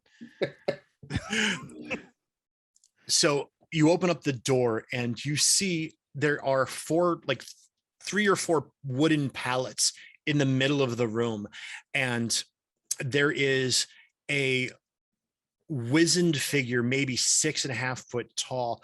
All of his skin has been dried and desiccated and pulled taut to the bones. It looks frail. It looks almost as though it's paper. He is not wearing anything, just that. You can tell he might have been Jewish at birth and during the first part of his life. With that, he doesn't stand as though he lifts up, back arms straight, and just lifts up to full height. He's about 6.5 foot tall. So he's about the same height as Marceres, and a little bit, a little bit smaller, or a little bit taller than Jack, because Jack's not too small either. Has very large eyes, and the eyes, when he stands, seem to light a flame and cast their own glow. His knife looks here, his nose looks as though it's been carved off, like the one that should not be named, and some sort of chain rests around his neck. He lifts up his hand and then moves it. I'm going to need a luck roll from everybody again, except for Matthew. It all pays off.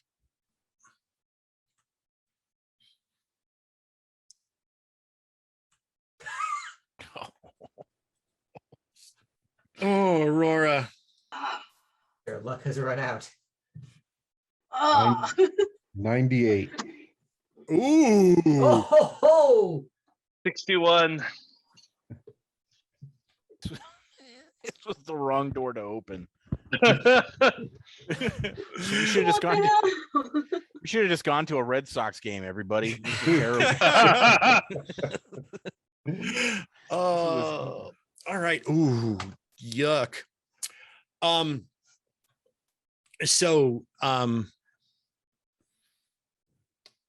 yeah, the knife flies out quickly, and both Aurora and Marceres get stabbed in rapid succession as it flies and just slices you. Both of you roll 1d4 plus 2.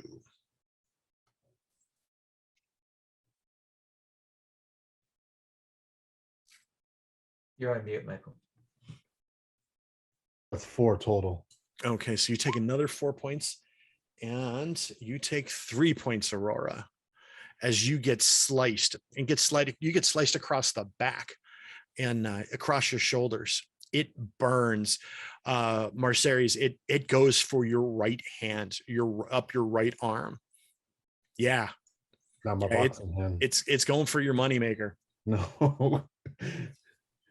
And it cuts into you. Now, how many hit points do you have? 3. Cool. Yeah, you're not doing good at all. You're losing a lot of blood. All right. So what are we doing about Mr. Corbett?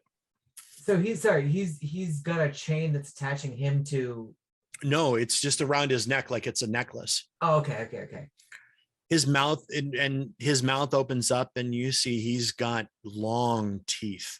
Not pointy teeth, just long, because all of the gums have recessed. And the smell of rotting corn comes from this room. It's Hi. very sweet. So Hi, the player. Don't know if this is gonna work, but Jack is gonna splash him with the holy water. Okay. So yeah, splash more holy water. What is Maximus doing? What is Matthew doing?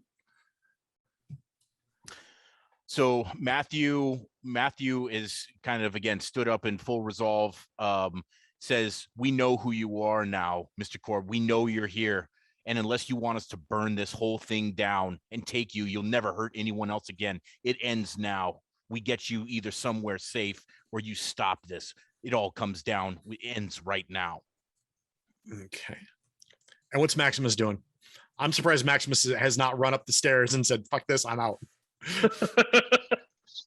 He's doing shot.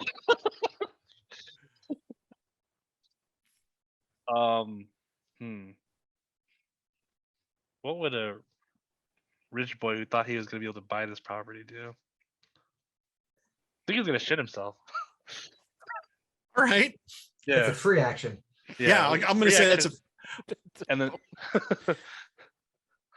and just go, I'm going to use the rest. I'm going to need to go this way real quickly instead of start trying to inch away.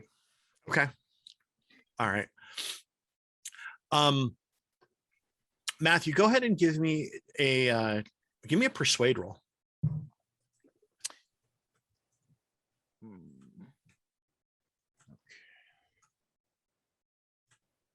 Nice. 13, and I've got a persuasive 60.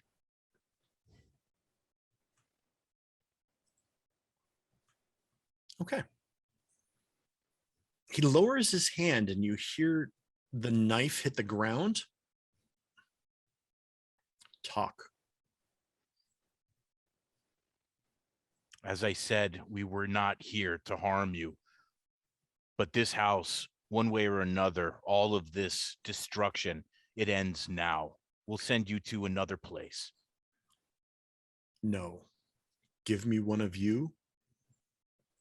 I need to walk freely again. Does anyone else hear this conversation? Everybody hears this conversation. I'll stop myself from splashing holy water at him since the conversation seems to be going on. I yell, "You're not taking any of this," and with my right hand just messed up, I'm gonna knock him out with my left. All right. All right. And- So you're gonna run up and gonna- punch him. All right. Just Superman, just right in the teeth. Then I will belatedly throw the holy water after you. Okay. And as I feel Mercedes behind me, I'm gonna reach down and try and grab for the knife. Okay. The knife is at Aurora's feet because she was the last one to get stabbed. That's a good idea, okay. Matthew. But all right. So Mercedes, go ahead and give me a brawl roll, my friend.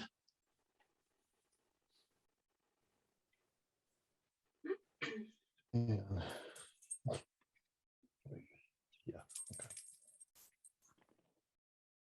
Ooh, 4. 0, 4. Hmm. 0, 4. All right. Roll 1d4. And then you also, I believe, have a size bonus for unarmed combat.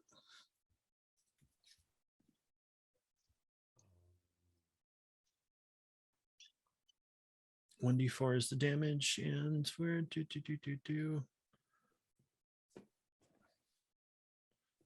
Give me a second here.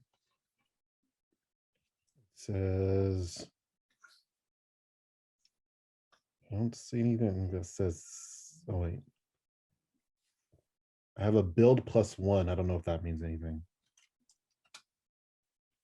I don't know.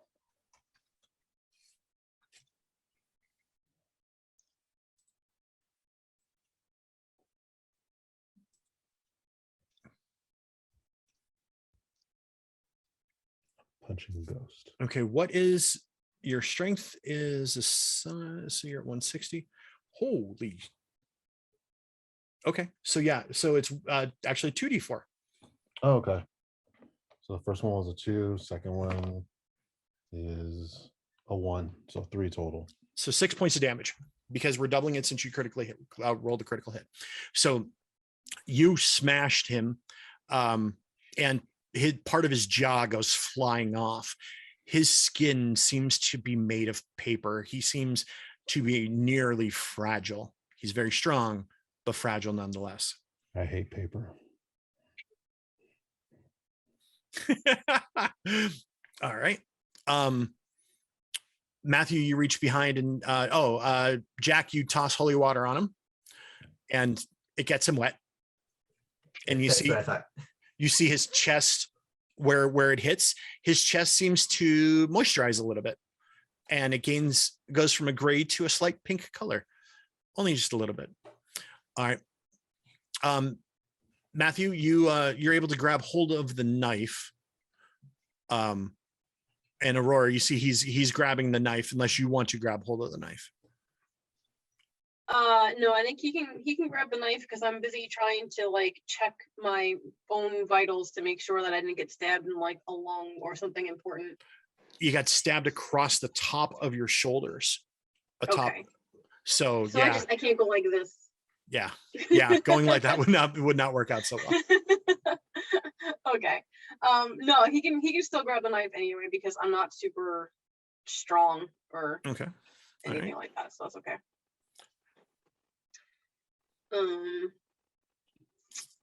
I don't really know. I don't know what I want to do. Okay. Honestly, I think I might just hang out here for a second. All right, Matthew, you've got your knife. Oh, but I will yell at Jack to stop wetting him because he seems to be gaining skin. And Hey, it's the only holy water I have. Listen. clearly it's not holy if it's not making holes in him. We haven't Let's blessed not it make yet, him possibly. whole. I mean,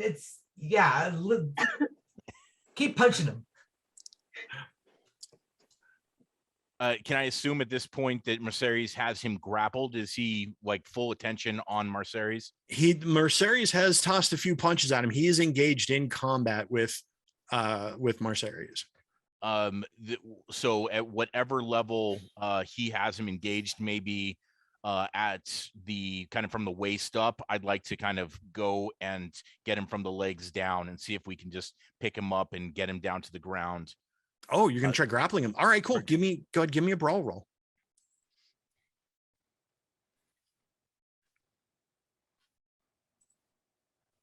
Perfect. So 17 and brawl of 20. All right. 25. Yeah. You're able to, you both of you combined with your powers combined, you're able to pitch him over and he ends up lying back on his back again. Matthew, you kind of have him pinned. Mercedes, you're atop him. Maximus,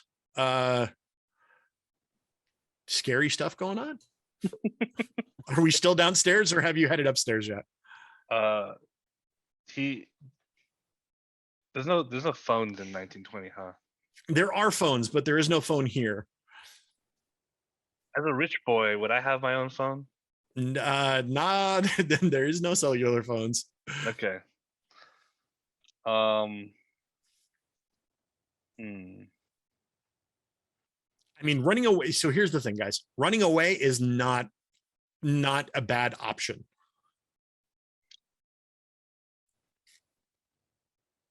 I wonder. How far is the police? About a half block and a half away. All right. He's gonna run to the police. Okay. And see if there's if he can get his buddy to send something over here. All right.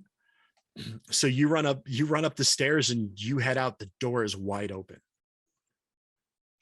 As soon as you step onto the front porch, the door slams shut and you hear the locks engaging.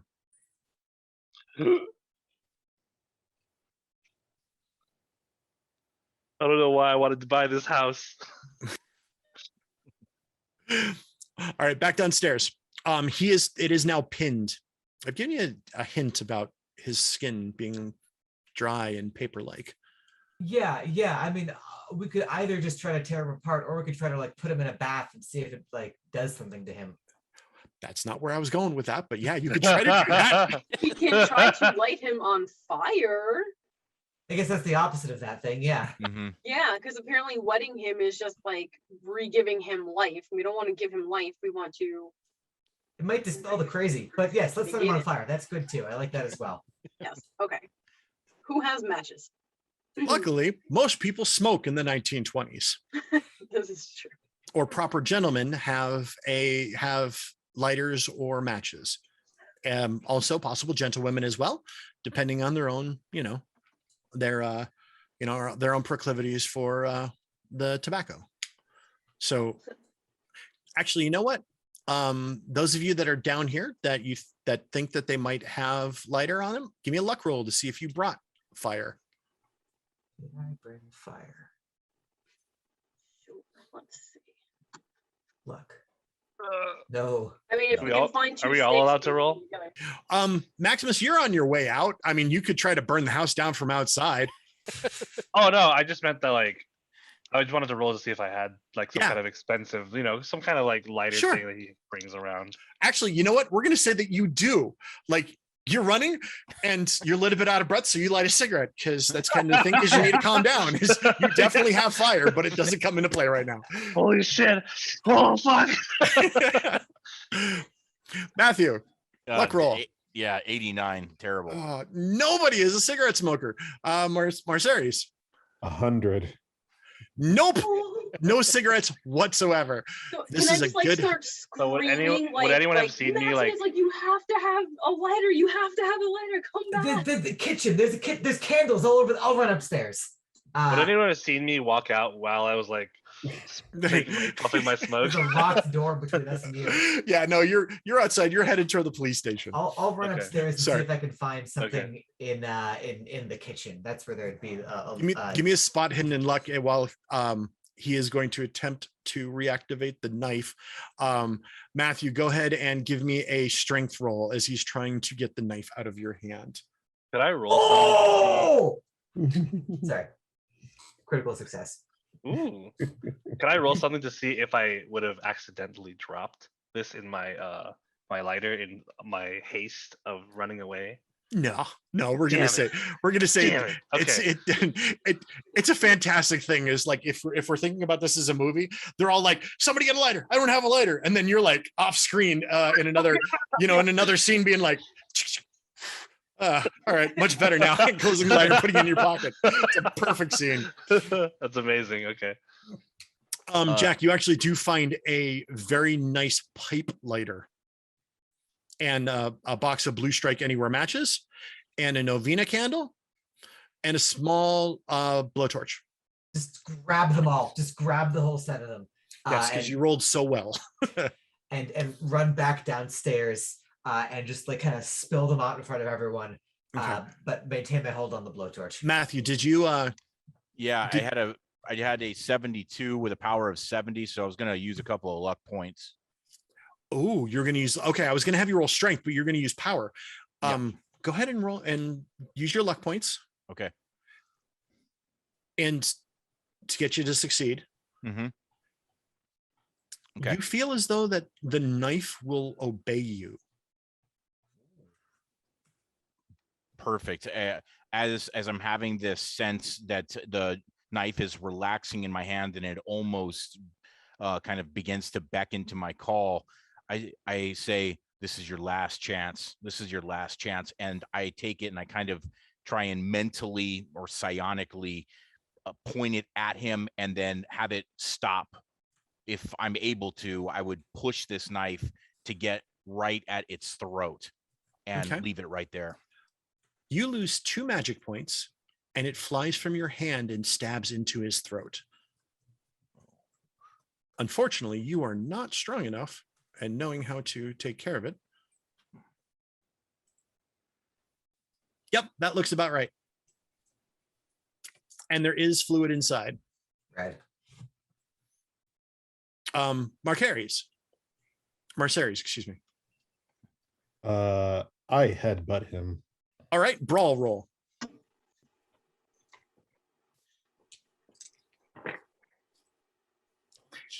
In previous editions, headbutt was an actual skill. Huh. They rolled it all into, because they had punch and they had kick and headbutt, but they all rolled it into brawl. But it was always great to pump up the headbutt skill. What did you get? 92. Oh, so you headbutt him. Oh boy. Matthew, you see Marceres go limp. Oh. Knocked yourself out. I used the wrong part of my head. Yeah. When that knife, just a point of order for it, when that knife went in, was there any kind of liquid or anything that came out? So he didn't respond at all to having a knife penetrate him, is what I'm understanding. Okay. Not at all. Aurora, there is Jack runs by you and kind of throws something in your hand. Did you throw the pipe lighter or Let's say the pipe lighter, yeah. Okay. So you've got a pipe lighter in hand.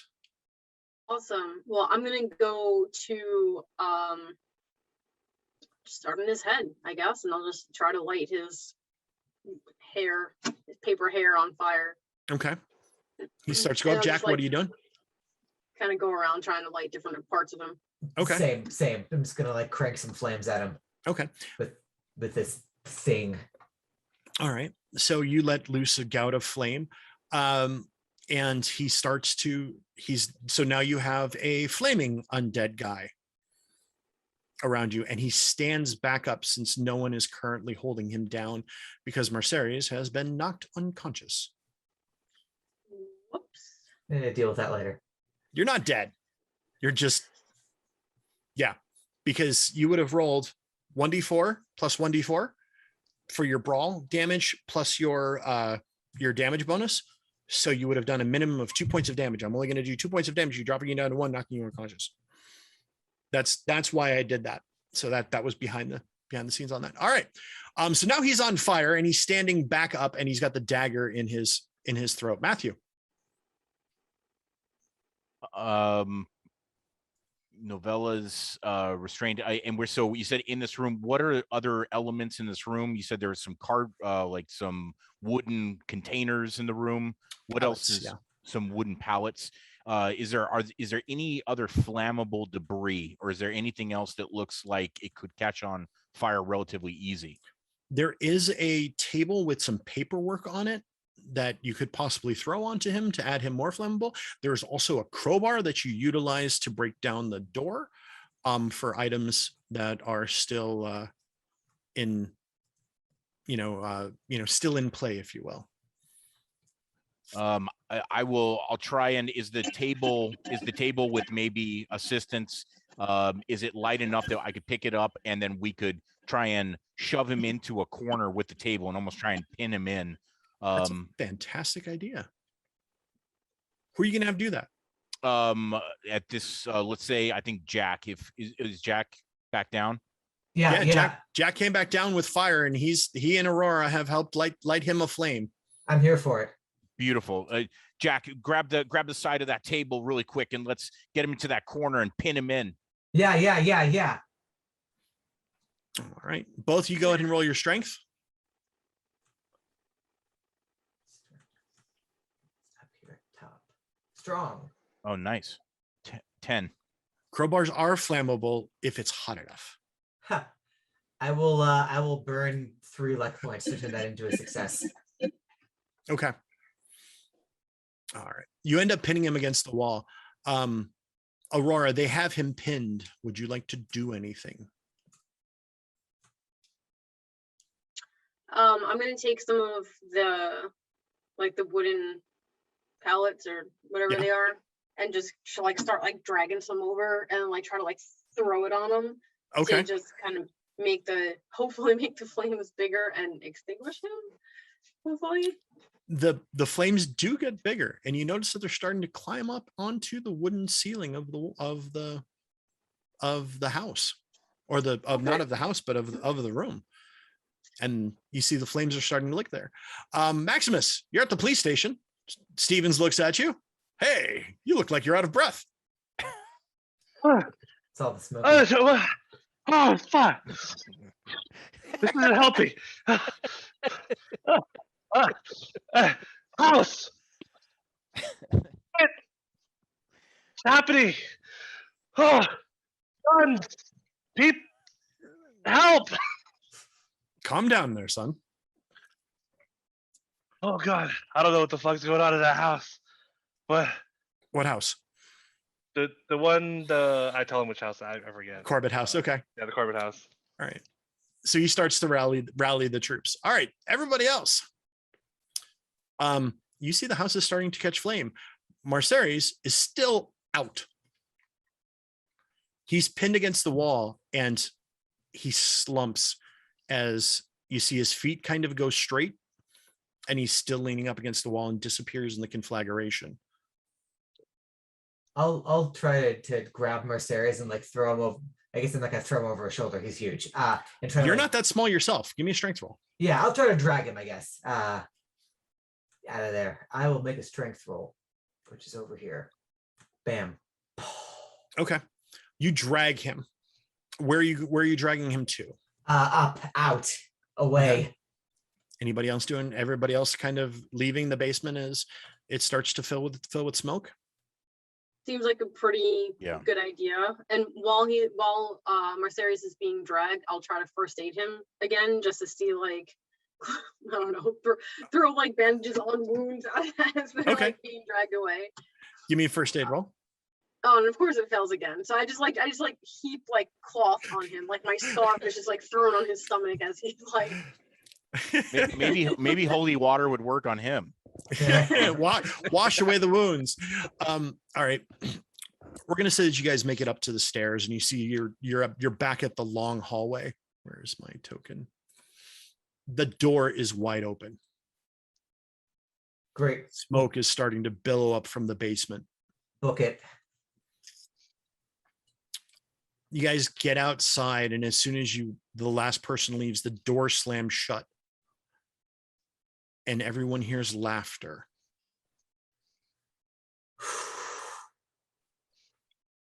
And all of the grass in the front of the house goes down to a well-maintained level. And the paint on the house seems to return back to a nice level. Like a well done, might need some work. Maximus is there. Maximus is kind of standing behind a bunch of police officers that have now appeared. And we're going to leave it at that as you're looking at the police officers and all of your friends. Whew. So that is the haunting. That's terrible. I need closure.